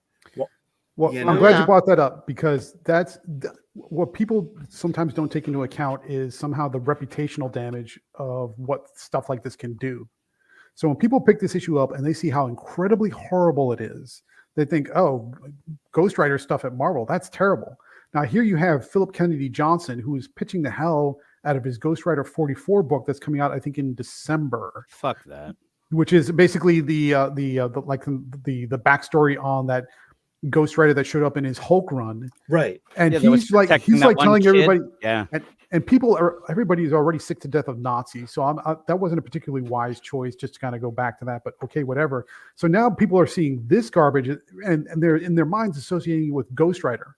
And so now you have another Ghost Rider story coming up in a couple months and people are like, oh no, I read Ghost Rider stuff. I'm not going to pick up that one. So one bad writer with a similar story downstream will have bad effects on people who are much better writers. Philip Kennedy Johnson and Sabir Brazada are not even on the same level. But now you're getting Johnson's being hurt because of these stupid strategic decisions by Marvel editorial that are putting out books that are going to harm each other because people make those associations. I'm not saying it's fair, but that's how people work. If they don't stop doing this, they're shooting themselves in the foot. I think Perch says that he likes to say unforced errors. This is another unforced error because the chances of Philip Kennedy Johnson's book getting better play are now being damaged because Sabir Brazada, who can't write himself out of a paper bag, is putting out garbage like this. And it's ridiculous. Sparrow, as an editor, I come to you with Ghost Rider on a pogo stick. Sully comes to you with Ghost Rider on rollerblades. Which one gets made? Or those wheelie shoes. How about them? Wheelies. I tell you- Yes, wheelies. I tell you both to get the hell out of my office. What are you doing? We got to make one work. I got it. Which one's Okay, more viable? boys, I got it. Okay, he was a You professional. can't let DC roller have another hockey slot on player. the shelf. You can't let DC have that slot. Well, I still can come up with a better idea than a pogo stick. No, he's bouncing Ghost extreme. Rider. Rollerblades. The extreme Rollerblades. He was Ghost a Rider. he was a You professional. gotta I have try like- for it. Now you come to me with a black Ghost Rider who rides a skateboard. Now we got something. How about shoes Oh, that springs? Springs around. Come on, Aaron. You know Marvel doesn't like black people. Oh. Well, actually, Kanye. Night Thrasher. neither of you guys could write them. We could have goodness. Night Thrasher written as a Ghost Rider written by Daniel Kibblesmith because he's afraid of it. There You you call go. him Knight Rider. Yeah, he saw him on the cover with a knife gauntlet, and he was like, "Oh, he was How about intimidated this? by a How comic about book this drawing." as a serious suggestion? How about Old West era, like 1800s, Ghost Rider on a steam train? Well, they've already had Ghost Ooh. Rider on a Where it's like the whole Oh, steam train horse. is like got the Just the engine. flaming wheels and Just the engine part, yeah. Mhm. So he's just stuck on train tracks. Like that seems like it's. How do you Yeah, get but- away from but him? Walk 30 feet to the left. But he can Ghost use the Rider on a flames to create Sea-Doo. tracks, flaming tracks. Ghost Rider on a Sea-Doo. Ghost Rider. boat. How about like a guy in a hoodie is bored, just like walking down the street? Can we have that? Just walk. Asking for rides, and when he gets in your car, it just catches on Or like fire. Rick- The How about Ghost Rider on a- hitchhiker? How about Ghost Rider on a my, Segway? He'll be flaming, my- but just really slow. my Prius, my beautiful Prius. You've turned it into a nightmare. Yeah. There you go. We could have done better Ghost Rider stories than that Spirits of Vengeance. That's for certain. We do need to get into this IDW stuff. It's been just such a weird story that's been building and building and building. We finally got this investor call, which I'm sure that you were interested in, Sus Gabe, because you like that side of the business and everything. Does going in and trying to recreate biblical stories for a modern audience while employing people that go around and flaunt like their Hail Satan shirt and also on April Fool's Day say he is risen, April Fools and all that stuff, and just going out there and trying to antagonize religious people, it doesn't seem to work in my mind. What about you, Sus Gabe? It does not work for a number of different reasons. I'll talk about the people first, and then I'll talk about the story concept second. People first, yes. Well, if you're going to present biblical stories or versions of biblical stories, presentation matters. What the packaging matters. What people are writing it matters. If you have people who are now, Heather Antos is a troll. I think she would admit that, and probably I would guess. So she could be just wearing the shirt just to get a rise out of people, which is fine. But at the same time, people of faith take their faith seriously. That's why they're people of faith. And so if you got they're trying to pitch Bible stories wearing a Hail Satan t-shirt, that's not going to come off too well. And Bibles and institutions like, Christian churches and what have you that will tend to buy that stuff in bulk are going to look at that and say, no, thank you. And they're going to pass on it. So that's already shooting yourself in the foot by the way you're presenting yourself as the company that's producing the materials. I mean, there's nobody who boycotts better than a church-going organization. They Who could have thought a boycott. troll could hurt you 3 years down the line? It was pretty funny. You know what I mean? Like, what do you think? Ridiculous. It's ridiculous. Okay, so let's talk about the story. If you're a person of faith, if you're a Christian, whether you're a pastor, preacher, deacon, whatever, the Bible is the ultimate authority. That's not to say, you do everything according to, you don't want to be legalistic and weird, but you can't improve upon the Bible is the way to look at it. So if you're going to do a comic adaptation of that, it either has to be faithful or it has to be a modern allegory that uses the same, but just within the context of a modern story. Mhm. You can't tell a modern version of Noah, or you can't tell a modern version. What about of that Noah's- Tony Danza movie? Oh my God! Oh, come on. I mean, the only What way about you a could movie do where you got to get off the planet? You got to get off the planet. You got to No, get the- everybody on a big spaceship. That's Ooh. a modern Noah Oh, that's retelling. terrible. I mean, the only way you could do it is like, if you're doing like some kind of comedy, things like it was a Bruce Almighty, and then you had Evan Almighty, where Steve Carell was effectively Noah. But it was just used deliver basically the same message, but doing it in a comedic way, but and just having all those same reactions. So there's a way to do it, but in comics, you either have to be faithful the same message with a different circumstance. If you try to say, well, Noah was kind of a misogynist because he favored his sons over their wives, and then you try to that never flies. That never works because it's part of their faith. The stories inform their faith. If you're going to mess with the stories, you're messing with their faith. And so if you think that's going to sell, I got news for you. It's not going to go very far. So that is almost a DOA scenario, the way it's described. Now, if they are going to do faithful adaptations, then fine, sure. You can't, especially if you're like of the Christian faith, and your whole mission in life is to spread the gospel, then no problem. Give me faithful adaptations, and I can give them out to kids, and that's a great kind of a missionary tool, if you want to call it that.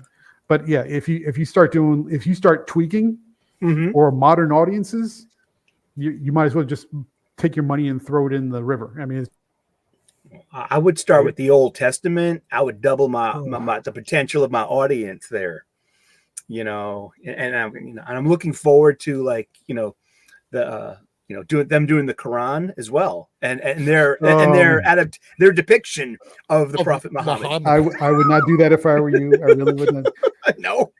You know what? Here's what IDW could do. IDW want to make some money. You want to make some money, but you want to take inspiration from Bible stories and what have you. Do an updated long form version of Chick Tracts. Horror stories.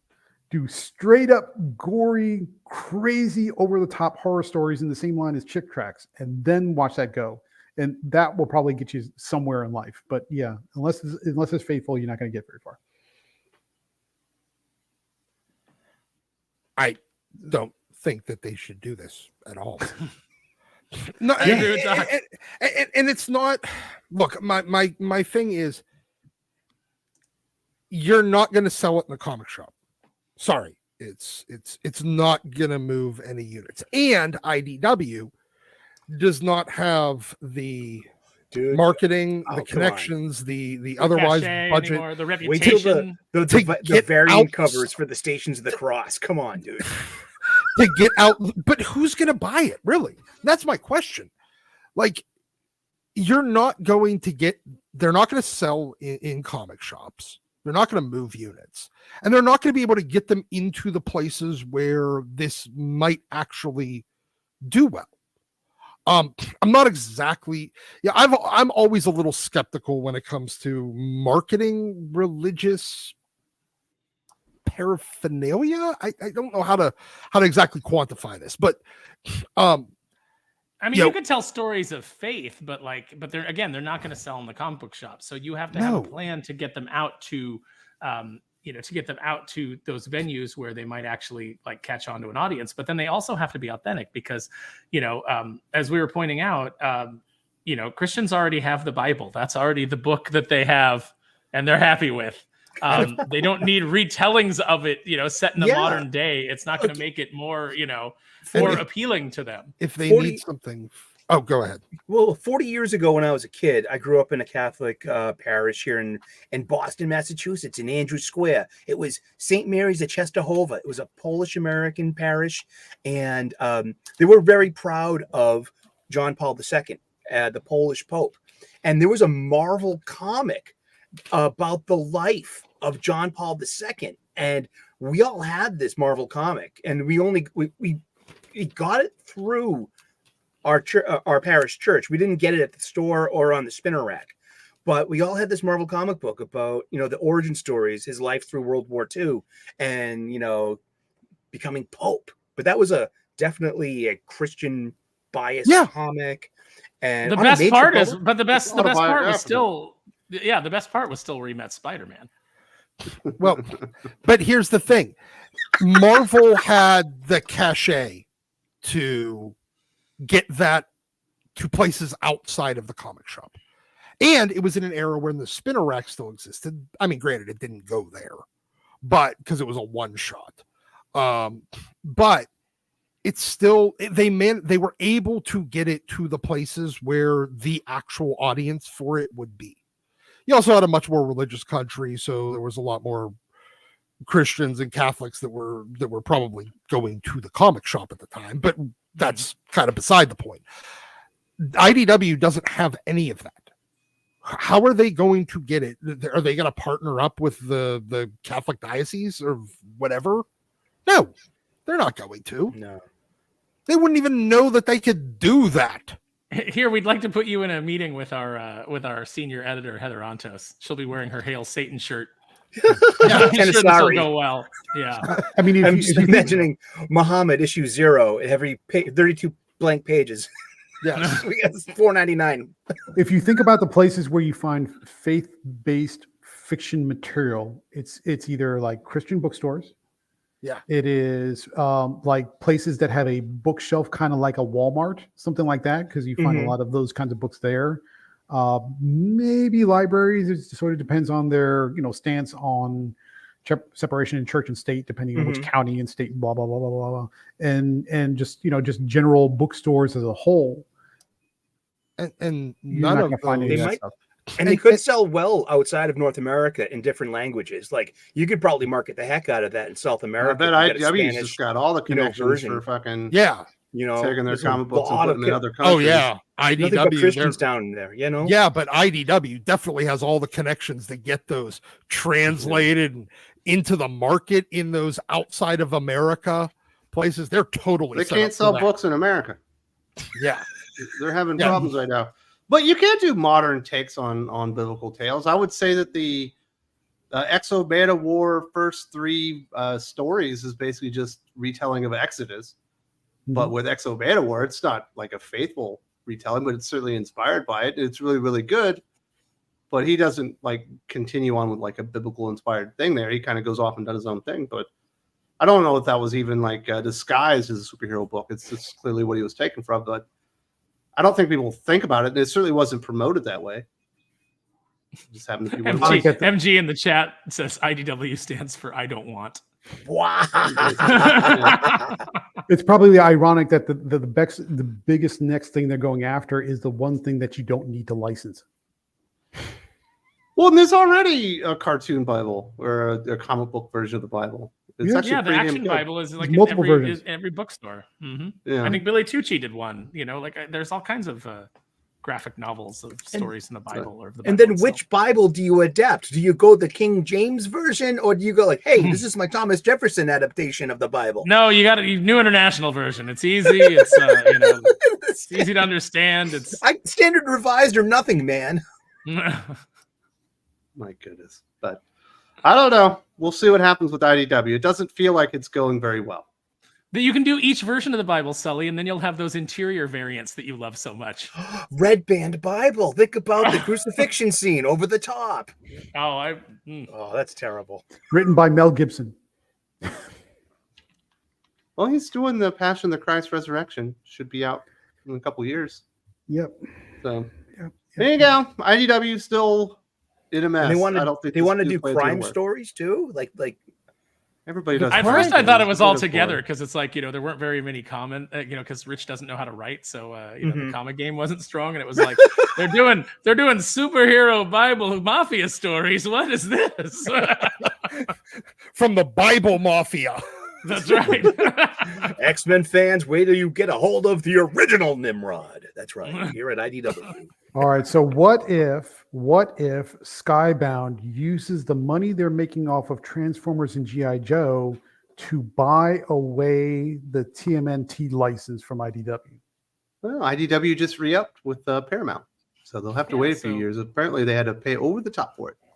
Just wait until IDW goes under, which should be anytime. Any second now. No, but we've been saying that 12 for to a while. 16 months. They always seem to find I'm the money looking somehow. Yeah, because they've got a rich family that's propping them up. It's the AEW of comics. It's like, it doesn't matter if it turns a profit. We'll just keep pouring money into it. Like, I genuinely wonder what Skybound's going to do with the Hasbro girl toys. Like, will they be able to like duplicate this, the boys' toys success? They've got My Little Pony now, right? I don't know. I don't know if that's something that they're interested in. I don't know that they got everything. I don't know that they got Mask and everything else that comes with Hasbro with the Energon universe. And I want to do cops, baby, fighting crime in a future time. because Street Sharks. I Sharks. think Street Sharks is Marvel- already coming, and it's probably written by exactly who you expect. I believe Marvel already has partially back some of the rights for Micronauts. Because I think they're doing a Micronauts omnibus that's coming out, which is something that they weren't able to do up until this point. So they didn't sell. So the best I can tell is Hasbro did not sell like all of their rights over to Skybound. It's like no, because they're doing a piecing omnibus too, right? They're doing they're getting little bits and pieces back. I mean, look, Hasbro right now, it doesn't even want to make toys. They're licensing out to other toy companies their Play properties. school stuff. Yeah. So yeah, it's like Hiya Toys is going to be making the 3 3/4 inch GI Joes, and they look really good. And then Super 7 has some that are like O-ring style from their reaction line that don't look so good. No, They don't. Yeah. I don't like those at all. So yeah, Hiya Toys is the way to go. But this is what this is what Hasbro's doing, is they're just farming out their license. You know, they're their becoming an properties. IP farm. Yep. So Sparrow, did you like the Rich Johnson article about the $200 all-in page rate that probably isn't true, while citing himself but never admitting that they reported wrong information? How did that work? Like, how does any Rich Johnson article work? Like the guy, I don't understand like how he. I mean, I guess you start your own site and you're the boss, and you can do whatever you want, because he can't write his way out of a paper. He wrote bag. an article about the controversy he created, but never really took accountability for the controversy he created by doing it. No, and his articles generally you have to read them 3 or 4 times before you start to realize what the point is. Yeah, I actually have to rewrite a lot of his stuff to make it human, because it's more like thoughts rather than like coherent thoughts. Yeah, stream of consciousness not constructed into any kind of coherent narrative. Yeah. Yes, IDW not doing very well. I guess we should get into the good stuff. We do have. Oh my goodness! Did I not fix this? Apparently, I didn't fix it. It's gonna say. Let me do this. I can do this really quick. It's gonna be Hawkeye. Now I've fixed it. Hawkeye. Let's get into our favorite Hawkeye stories of all time. We're going through some of our favorite heroes. We want to end on a high note. Let's throw it to Sus, Gabe. We know that you're going to pick out the Matt Fraction Hawkeye run, aren't you? You know what? I'm going to go against the grain, and I'm going to say I think the Matt Fraction David Aja Hawkeye run is criminally overrated. Oh, overrated. I concur. Oh, you mean comic books that look like instructions on how to get out of airplanes? Okay. All the kind of like non-serious tonality of the MCU in large part can be traced back to that run. It is. All right, so what's your favorite? We're not here to talk about that. I was making a joke. I'm sorry. I got distracted. That's fine. I had the list, but honestly, I don't. You can pick any story that you want. That was just a point of reference to get you inspired to talk about your personal favorite Hawkeye story. Honestly, I don't have one. I don't, because honestly, I'm not much of a Hawkeye fan. I know you gave me the list and you said do some research, and I looked at it and I was like, I don't really care about any of these. Hawkeye is just not my jam. I don't really like any of his stuff. I mean, in the sense that I don't necessarily care about it. He's an okay character. He's an archer. That's fine. Okay, fine. Moving on. I have no opinion about Hawkeye one way or the other. Mm-hmm. I have an opinion. The most sus shit that's ever come out of your mouth, Gabe. I'm going to go with Old Man Hawkeye. Ethan Sachs, I thought it was going to make him a superstar. Marco Cicchetto illustrates the first 6 issues. After that, he only does the covers. But it's really good. It's the only time in comic books I've ever seen Kate Bishop not be annoying. Like, she was completely necessary. He had cataracts in his eyes. He was going blind. If he was going to finally settle the score that killed off all the other Avengers, Kate Bishop was basically there as a spotter. And it's really fucking cool. I think the old man like trope is played out at Marvel Comics, but when it's done well, it's still really awesome. And if you've never read Old Man Hawkeye, you guys need to get on that thing. It's absolutely badass. I love that one. And Sully agrees with me, and this time he's right. Yes! I am so controversial. I love being that here. So you also liked Old Man Hawkeye? It was okay, you know. Whoa, no, it's way better than okay. I have a favorite Hawkeye too, you know, and it's Jeremy Renner's movie version. I love that because it's so different than our comic book version. Because our comic book version is a cape chaser. He's not just a skirt chaser. He's a cape chaser. He's always perpetually, you know, he's been married to Bobby a few times, sure, but you date out of the people that you work with, man. The people that you're around all the time. Exactly. That's where you meet people. I don't think that's but in the movie chasing. version, he's a family man with kids, and that's Ultimate Hawkeye. Yeah, and I really enjoyed Jeremy Renner's portrayal of him, and I that's my favorite Hawkeye story. What? I was like, Hawkeye would never. I will say I like the Ronin concept. Right. him becoming Ronin for that period of time, that I did kind of enjoy. Once Did you like what's- the Hawkeye ahead. TV show on Disney Plus? I didn't see it. Oh wow. Yeah, I said there have been so many of those, and that I haven't seen because I haven't seen any of them. Suggested it's a Christmas show too. You're almost into the season. Oh, I did watch it. I did like it, and actually, I liked it probably because I it did, made Kate Bishop sufferable. That's yeah. always the key. Yep. Haley Steinfeld actually makes Kate Bishop pretty cool. I'm sorry, Doc. I interrupted you. You have a favorite Hawkeye story. What is it, brother? Well, first, I just wanted to point out if we all need to start accepting that the MCU is not the Marvel Universe, it's the Ultimate Universe. It always has been, and it always will be. But Ultimate But- Hawkeye is really good. I know Ultimate Hawkeye is great.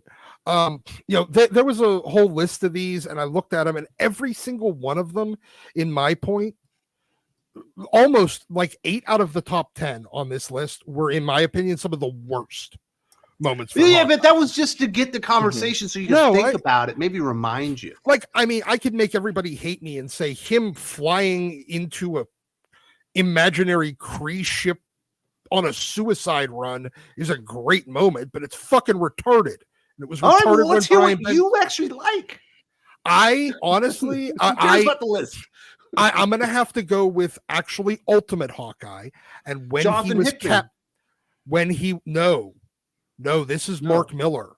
Oh, When the he was- Ultimates. Yes, the Miller, in the yes. Ultimates, when he was captured and he killed an entire rogue shield, like whenever he got captured, because Black Widow was actually a turncoat, and he ended up they killed his family in front of him, and then he murders this entire group with his fucking fingernails that he rips off and kills them to get himself out of being captured. It was one of the most badass Hawkeye moments ever. I don't know if there's one that beats it. Maybe that And I last do think page with him and The Tasha. Jonathan Hickman Ultimate Hawkeye with Rafa Sandoval is a really good one too. If you've never checked out Ultimate Hawkeye, obviously that happened after the Ultimate line was kind of going down. When it came to Ultimate Comics instead of Yes. Marvel Ultimate. Exactly. That's a really good one, Doc, man. You are on point today. Who else we got? We got Sparrow. What's your favorite Hawkeye story? What should people be reading? I mean, probably the most touching one was the one where he had to recount the lady having to kill the chicken on the bus so that they didn't get discovered by the Korean soldiers. But then, it turned out that it was a baby, and he had suppressed it in his mind and made it a chicken because he couldn't deal with the trauma of the lady having to smother her own baby. That was probably the best Hawkeye story. Like Life of Pi? Oh, I'm sorry. That was Mash's Hawkeye. That was I guess comic book Hawkeye. I'm gonna go with Solo Avengers. I think it was issue 18, maybe somewhere in there, like somewhere between 12 and 18. He has to fight the Abomination by himself, and he has to do it without killing him. Like, he has an adamantium arrow, and he can kill the Abomination with it, but he finds another way, and he manages to defeat this Hulk villain. And he's just a guy with a bunch of bow and arrows. I thought that was a really good story. That really made me like Hawkeye. Very, very nice. Hawkeye is such an underrated character. Jim, do you have a favorite Hawkeye story? Or are you gonna go sus I on like us? Ultimate Hawkeye, like Doc said, but I do like the Ronin stuff and the New Avengers, the stuff that Brian Bendis did. I did Agreed. like that. It changed up the character in a cool way. So I like that. My head's mush. I've been working on this Jason Lou bullshit song. Oh no. It's killing me. But these lyrics are bad. But yeah, that's those two are, I think, the best of the Hawkeye deal. The Matt Fraction stuff is okay. It just like Gabe said and everything, it just got overblown. Just got, the deal. It was quirky and fun or whatever, but I don't really love it. I think we can all agree, instead of doing Captain Marvel, they should have done Ronin as the movie to bridge That would have been cool. the Infinity War with Endgame. That would have been absolutely amazing. I know. And if they only made the Black Widow movie that time in Bucharest, you know what I mean? That would have been a great story to tell for this MCU. Oh, and Very by the nice. way, when that Jason Lowe thing came out, somebody did make an AI song out of the lyrics. I posted it in the private chat if you guys want to hear it. It's actually not bad. Are you trying to take the win out of Jim Sales? I've been doing Sus this the whole Records time. was about to do a fucking. Yeah, I'm doing this whole time, and he fucking does sus. that. What a dick! Wait a We're minute. about You, to have Guys, a world forget it, premiere. guys. I'm out. Fuck you it. gave me that on it. You said I'm I'm out. on it. Reply like 2 days ago. You have had plenty of time to put that song together. Why would I try? I just was doing it here. Jason Lou certainly didn't. I sat there trying so hard to get the air for Aaron here that it's taken me an extra 40 minutes. So screw it. You I'm know out. that you know I'm out. Gabe had been holding that one in his pocket the entire time that he suggested you do it in the first place Yeah, just to get screw you. it. Screw it. It's That's the not a perks of the sus move. job. That's a boss move. That's some fucking boss Gabe shit right there. Now I'm To get this is Jim one to of do the- something I'm stupid making and then my own fucking sus ruin it. version. This is one of the perks of working for Jim. Yeah. Dazzler stolen. No, that doesn't work. I'm making my own song now. I'm done. The people wanted to say, Kalichi Oki wants to know, Doc, why are you saying the MCU is based on the Ultimate Universe? Just asking. He's not trying to deny. Almost, It's kind of obvious, almost yeah. all of the character backstories, Certainly everything, origins, yes. the origins, and even the hell, Costumes. the Nick costumes, Fury, the fucking Nick Fury. Trispellion, Yeah. Nick Fury. Captain America is very obviously Ultimate Cap and not Mhm. MC or Marvel 616 Cap. The only they even did the first Thor movie was he's a crazy person, the same way they did Ultimate Thor, and everybody thinking he's actually just a crazy person. It's very, very clearly the Ultimate Universe. Oh, yeah. 100% based on it. It's awesome. Yeah. It's fine. But it's the original incarnation of the Ultimate Universe. Like the now Doctor Strange, kind of more Marvel Universe, because I don't even remember if they did ever do Doctor Strange in the Ultimate Universe. They probably did him in a couple of. Oh, they did it in Marvel Team Up at least once, or Ultimate Marvel Team Up. And But like Pym is not Ultimate Universe Pym. no, It's not spraying jail No. with the fucking thing of insect killer. but Weird. honestly, they're set up as old people that had already been in the universe, and Pym and Janet were old. Not like old, but they were already in their like late 30s, early 40s in the beginning of the Ultimates. They were like the old people on the team because they were already scientists working for the government. And almost everything about it was inspired primarily by the Ultimate Universe, and much less by the 616. Could not agree more. Obviously, they did borrow more of the storylines from the 616, but the Yeah. characters themselves and their origins and their portrayals and attitudes are much more in line with Ultimate Universe. Almost across the board. 100%. Wicked Ultimate. Yeah, it's good stuff. Wraith X7 says, my favorite Hawkeye moment is when he's leading the Thunderbolts. Ooh. All right, Sparrow. What's a better Hawkeye, Thunderbolts leader or West Coast Avengers leader? I mean, I think I'm going to go Thunderbolts leader just because it was a better written book. I liked the West Coast Avengers, but I just felt that Thunderbolts, Hawkeye was written better. I agree. Do you think Thunderbolts or West Coast Avengers can ever work in comic books again, or they ruin the concepts?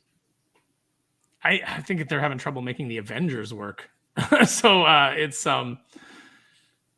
it could work again, but you need a major overhaul of the entire Marvel universe. You need a massive return to status quo. You need to get rid of a bunch of the stuff that they've done and kind of like phase it out.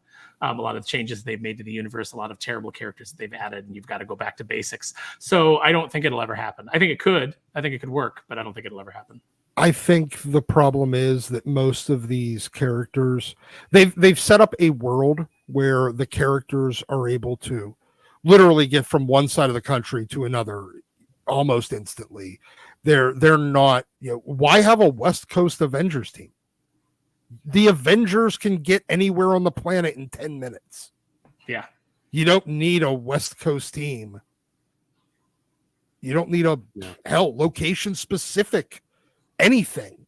And you don't need to, your operational efficiency is going to be way, way, way better if you're just running it the way they did with the Hickman era, where it was, everybody's an Avenger, and we just put together a group of Avengers to go out on this mission that are mission specific.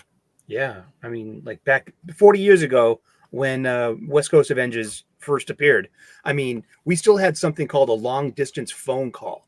Yes. So it would have been a long distance phone call to call, Manhattan to LA. That would have charged you extra. Now we don't. Remember that shitty uncle that always call collect? You didn't use 1-800-COLLECT? How dare you, Bitterman? That was more of a 90s invention. But no, most of those things were, and they didn't have the technology, even in the comics. They could go to space, but getting across the country was like their Quinjet flew as fast as a normal airplane. If they had to get to the West Coast, it was going to take them 5 hours. Very nice. Now he says, or Wraithx7 says, Hawkeye works best and is interesting when he is written as an arrogant dude who thinks he's the best superhero in the world. Yeah, I like his arrogance. Like one of my favorite comic moment of Clint Barton was in New Avengers, and like he's in the shower, and Echo is deaf, so she can't hear the water running. So she comes in, takes off her robe, and she's about to step in the shower, and she's like, "Oh, geez, you're in here." And Clint looks at her and says, "You in or out?" Just like, because that was a really good Clint moment, I think, comics moment. Yeah. What do you think, Sparrow? If you're writing Hawkeye, is he going to be arrogant or is he going to be humble? Which one's for you? The down on his luck guy that's got worse luck than Parker? No, I think sad sack hipster Hawkeye sucks. He sucks very badly. But that's all we get. I like cocky, sure of himself, kind of overly confident Hawkeye. That's the Hawkeye I like. Those characters are fun because then you get to give them their comeuppance. They get to learn a little something. Finally, says the MCU Captain America is largely based on the Adventures of Captain America miniseries by Fabian Nicieza and Kevin Maguire. A little bit of this, a little bit of that. Yeah. I'd say a little bit, but for the most part, his costume, his power set, and his origin is ripped literally directly from Mark Miller's Ultimates Volume 1, and every single aspect of it. And Tony was always like a public figure. It had a public identity in Ultimate.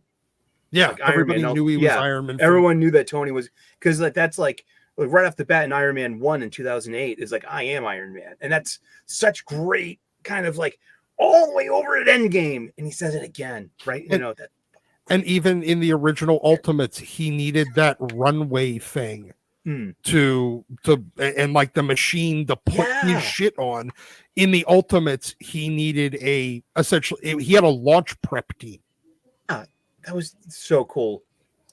So I'm sorry, it's largely based on maybe the personality was a little bit more. They just toned down Ultimate Steve Rogers' personality. I read Ultimates after I'd seen a lot of the first 3 phases of MCU. Yeah. And I was like, I see where they got that from. Like all the elements that really are there. Yeah. From my perspective, somebody that was reading at the time, I was like, I see exactly where they got all those ideas from Mark Miller. There we go. Well, thank you very much, everyone, for supporting the channel. I guess we should thank our sponsors for this episode. Really appreciate Stephen Finkel, the owner of the Comic Mint, and TCM Press. TCM Press will be debuting 3 series at New York Comic Con this year. Silent Nights, created by Steve Finkel and Thiago da Silva, written by Dolan Waddick, art by Omar Zaldivar and Luis Zavala, edited by Aaron Sparrow. Depths of Valor, World War II epic action series, created by Steve Finkel, written by Dolan Waddick, art by Nate Wilson and Luis Zavala, edited by Aaron Sparrow. Unholy Nightmare, a superhero horror story, created by Dolan Waddick and Aurelio Mazzara, written by Dolan and Aurelio Mazzara, edited by Aaron Sparrow. Copies will be limited to 100 total for each title. So there will be a limited pre-sale before New York Comic Con. If you're interested in that, there's a link where you can sign up for that in the video description. This is very, very exciting stuff. Really awesome to be talking about TCM Press and all the things that they're going to be going through and doing at New York Comic Con. Aaron will be there. Drew, aka Dolan Waddick, will be there. So if you're a fan of Thinking Critical, some of your favorite guests are going to be there, and they're going to be launching an all-new comic book publishing line, 3 series coming out the gate. Really awesome cover art and all that kind of stuff. Definitely show up and support these guys.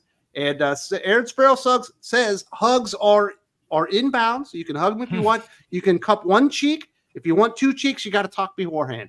You got to get. Right. Well, you're gonna need consent. Consent. That's a bridge That's the too word. far. That's right. 2 hands is consent. A couple of drinks. And are you guys going to be doing like just a booth? Is there going to be a big presentation? What can people expect if they're looking for TCM? Yeah, well, Press at New the York Comic Con? TCM booth, the TCM or the Comic Mint booth is huge, and then TCM will have a piece of that. So that's where like Drew and Murphy and I will be. That's where Nate will be signing. It's where we'll have like the Doomface prints, where we'll have the comics, the different exclusive versions that we're offering. It'll all be right there, so you can come by and see us and chat and have a good time. And you can also buy a bunch of comic books because obviously the Comic Mint is an enormous comic book shop with awesome covers as well. Yeah, they apparently, I've never paid too much attention to it because I got kind of out of the variant game a long time ago. But I guess at the shows they've just got like huge lines because they've got all these special editions of various books that they've got exclusive covers of. So people are super psyched about it. So yeah, should be a good time. Definitely be looking out for the Comic Mint booth at New York Comic Con. Are you going to be there, Sully, or are you going to be squatting in Boston? I'm squatting in Boston, but I hope that Aaron Sparrow gets all the good slices of cheese pizza that he can in Manhattan, because there's nothing in the world like New York City pizza. It's just plain slice of cheese. My mouth's watering right now. Seriously. Sparrow, are you a cheese pizza guy? You don't like toppings? No, I like toppings. You don't like no pepperoni? Yeah, you gotta have pepperoni on there. What the hell, Sully selling us here? Some Italian. You grab a slice of cheese pizza in Manhattan. It's just it's so cheese good. pizza is what you eat when you have kids that refuse to eat anything but cheese pizza. And then you get one, and yes, it's still good, but it's you want some combination. You want some green peppers on there. It's the base, Sully. It's the base of the pillar. Carrots and onions are the base of a soup. Cheese pizza is the base of a good pizza. It's the base. Now build upon this beautiful. I do like the idea that New York City, they want to see just how large you can make a slice of pizza before it's no longer, a form functional and able to eat with just like 2 hands. I like that. Yeah, it's the size of a pizza, but in a wedge. So you're like trying to get that thing in your mouth. Oh man, that would be good. So maybe you can get a slice of pie when you're in there with Aaron Sparrow as well. But we are here for some comic book recommendations. It's time to talk about the best books that were out this week. I found this week to be incredibly difficult to find really good books, but there are at least a few out there. Sparrow, are you recommending any new comic books and giving them a thumbs up? I don't. I think G.I. Joe is out this week. I've not read anything. So yeah. So I'll say, of course, G.I. Joe: A Real American Hero is always on my list. I have not read it yet, so I can't give a recommendation on the interior, but it's just been so strong. I know it's going to be good. Aside from that, I don't think that there's anything. I'm certainly not recommending Dazzler. I'm not recommending X-Men. I haven't read the Batman, the Long Halloween, the Last Halloween, more. That was a reprint of a book 3 years ago. So number 1 comes out next week. Yeah. Okay. Destro 4 is out this week, so that might be worth checking out. The Energon stuff is still really good, except for Scarlet. So Wolverine Deep Cut. That's about it. That's about all I got. Wolverine Deep Cut was very, very good. Do you have any appearances coming up this week that people need to know about, Sparrow? No, I think this week is delightfully light. Well, actually, no. I might be doing something with Zach's tonight, and then maybe Wednesday World Class Bullshitters. I'm not sure. We'll see how everything goes. So last week you were on 32 Flavors and Nick Weiser, friend of the channel, one of my Patreon friends that we do the Comics Guilds with. You never even talked about it. I had to read about him. I felt blindsided. I didn't know. Oh. See, here's the thing: is that I am somebody who desperately needs a personal assistant. So in regards to appearances this week, Drew has been my personal assistant and has been like just letting me know, like, hey, tonight we're doing this. And I'm like, all right. I'm going to see if we can get world-class bullshitters to replace you when you're out at New York Comic Con for the weekend. Oh, you should. That'd be a good choice. Yeah, he'd be great. He's funny. I love that guy. Yeah, So, Jeff's a good there you guy. go with Aaron. Everything's being fun, and he's doing well. He's still got the fancy shirts on. I appreciate that. Going the extra mile. Just a t-shirt, man. It's just a Fancy t-shirt. for you. There's not even a Star Wars logo on it or something. You know what I mean? Oh, you'd be hard pressed to find me in a Star Wars logo these days, my friend. Oh, that's so sad. So, Gabe, you are reviewing all the Marvel stuff. You got some DC books out there, but you focus a lot on the indie books. Do you have any recommendations this week? I got to agree with you. It was a really rough week, and so there is not much to choose from. But I got a few, I would say, small gems that are worth checking out. First of all, G.I. Joe 310. I did read it. We did review it, and that's good. Oh, before we get started, at Comical Opinions on all the socials and our YouTube channel. Please check it out. Subscribe if you are so inclined. I would appreciate it. So we have G.I. Joe 310. That was pretty good. Probably my pick of the week on the indie scene, Kosher Mafia #2, which is Jewish mobsters in Ohio during the advent of World War II, and that's turning out pretty good. Fire and Ice #3 finally came back from Dynamite after a 10-month hiatus. I don't know what's going on with Bill Willingham, but that took a long break. But the issue was pretty good. So if you like classic kind of Fire and Ice type fantasy stuff, that's a good one for you. On the DC side, I did like World's Finest #31, which is the start of the final arc of that series with Mark Waid. I know you won't pick it up because it's Mark Waid, but it was pretty good. It's an Eclipso arc, and it starts off pretty solidly. And then on the Marvel side, I got to give it to Incredible Hulk #17 because we're finally doing something with the eldest, and that's a big deal there. And then Ultimate X-Men #7. I haven't been really keen on that series, but this issue felt like it was starting to make some moves, starts to tie things together with the Maker and the Maker's Council, and it was actually probably one of the strongest issues in the series so far. So that's my recommendation.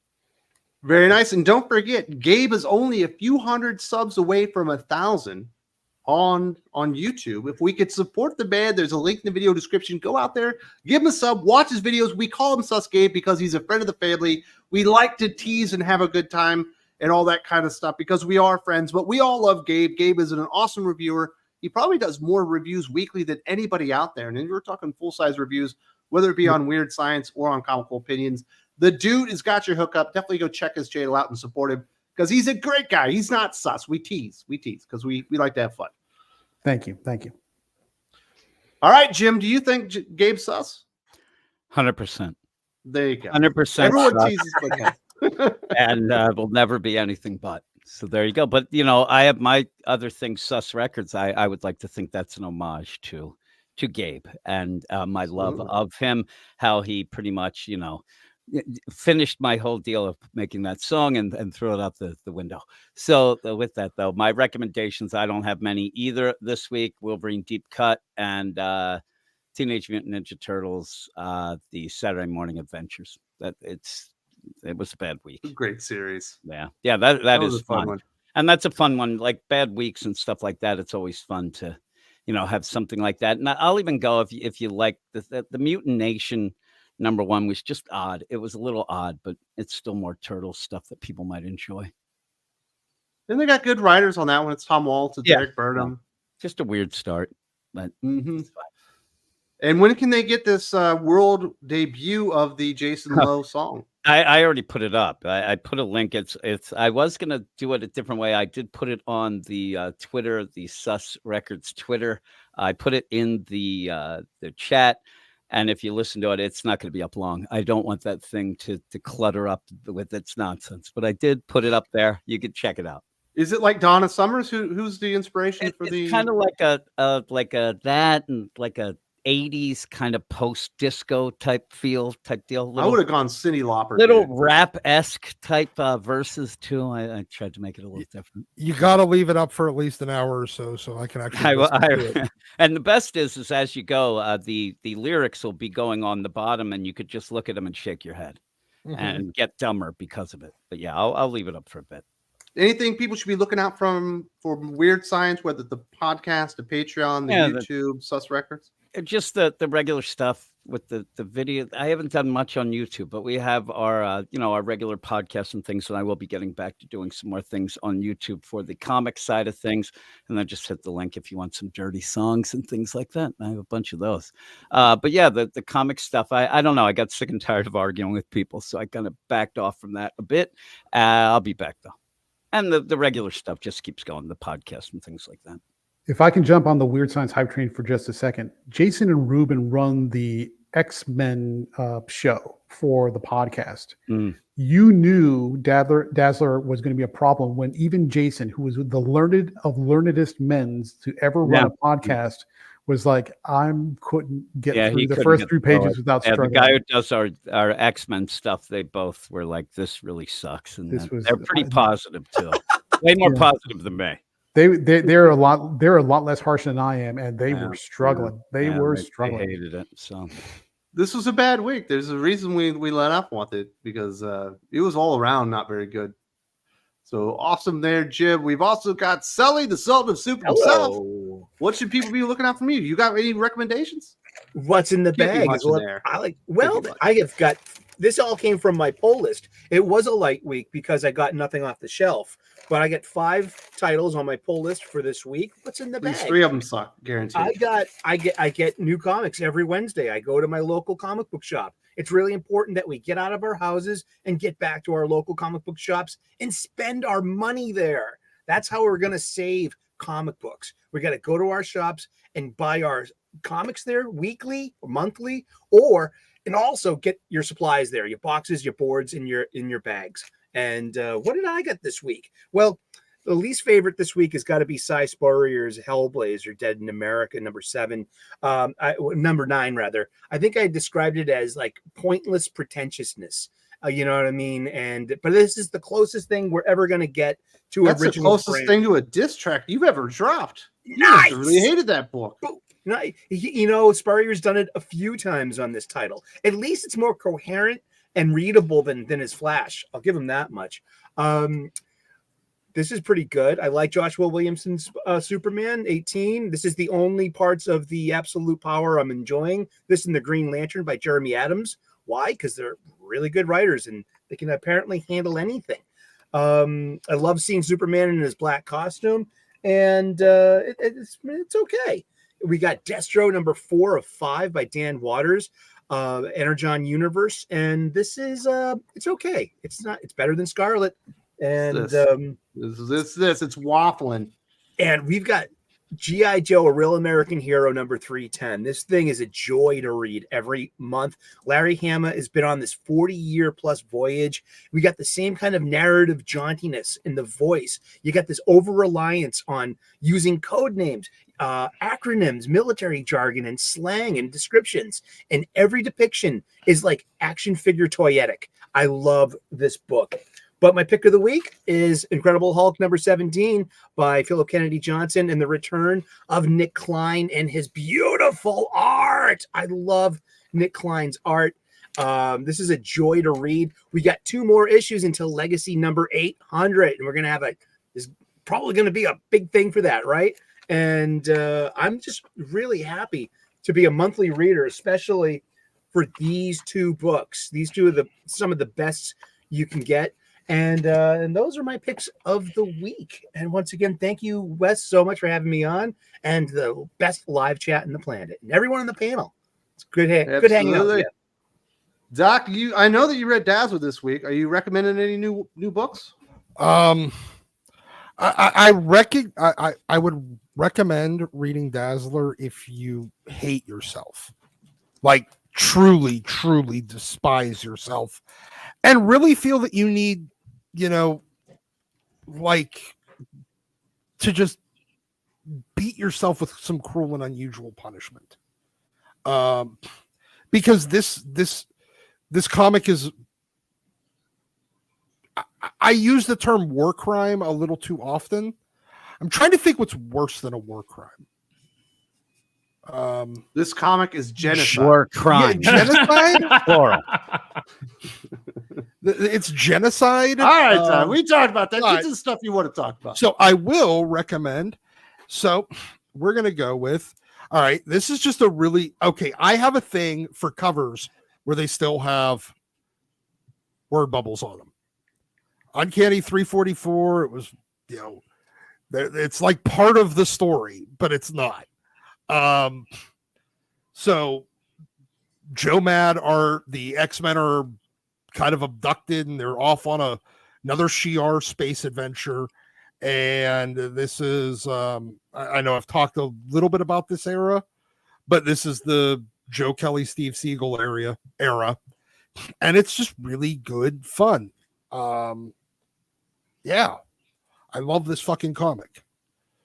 Then, if you actually want to read what Mark Russell is trying to do on X Factor, if you like the idea behind it and you just realize that he is the worst person on the planet at executing it, then you can go and read this, where they actually did it well.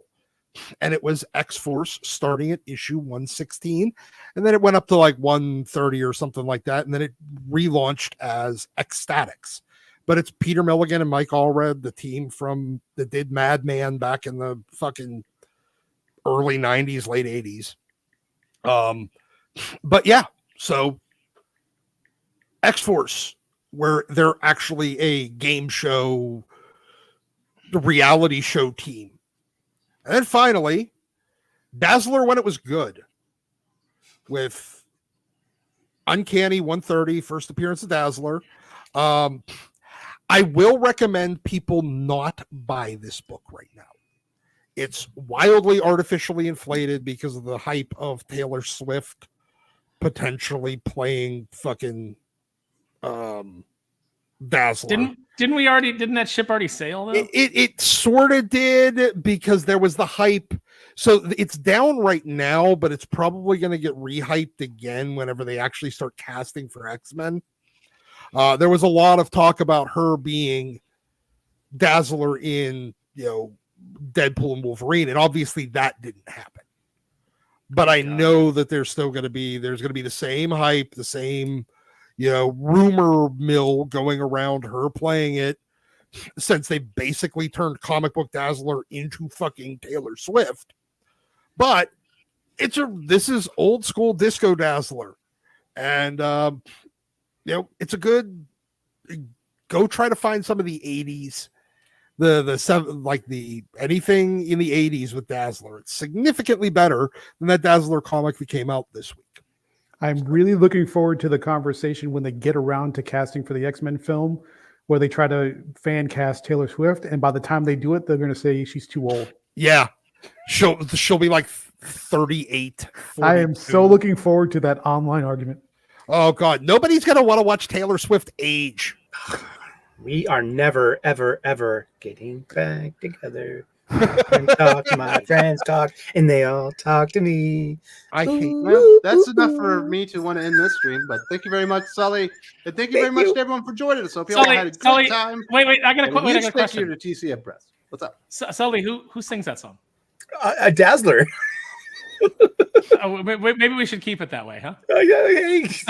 You're wicked funny, pal.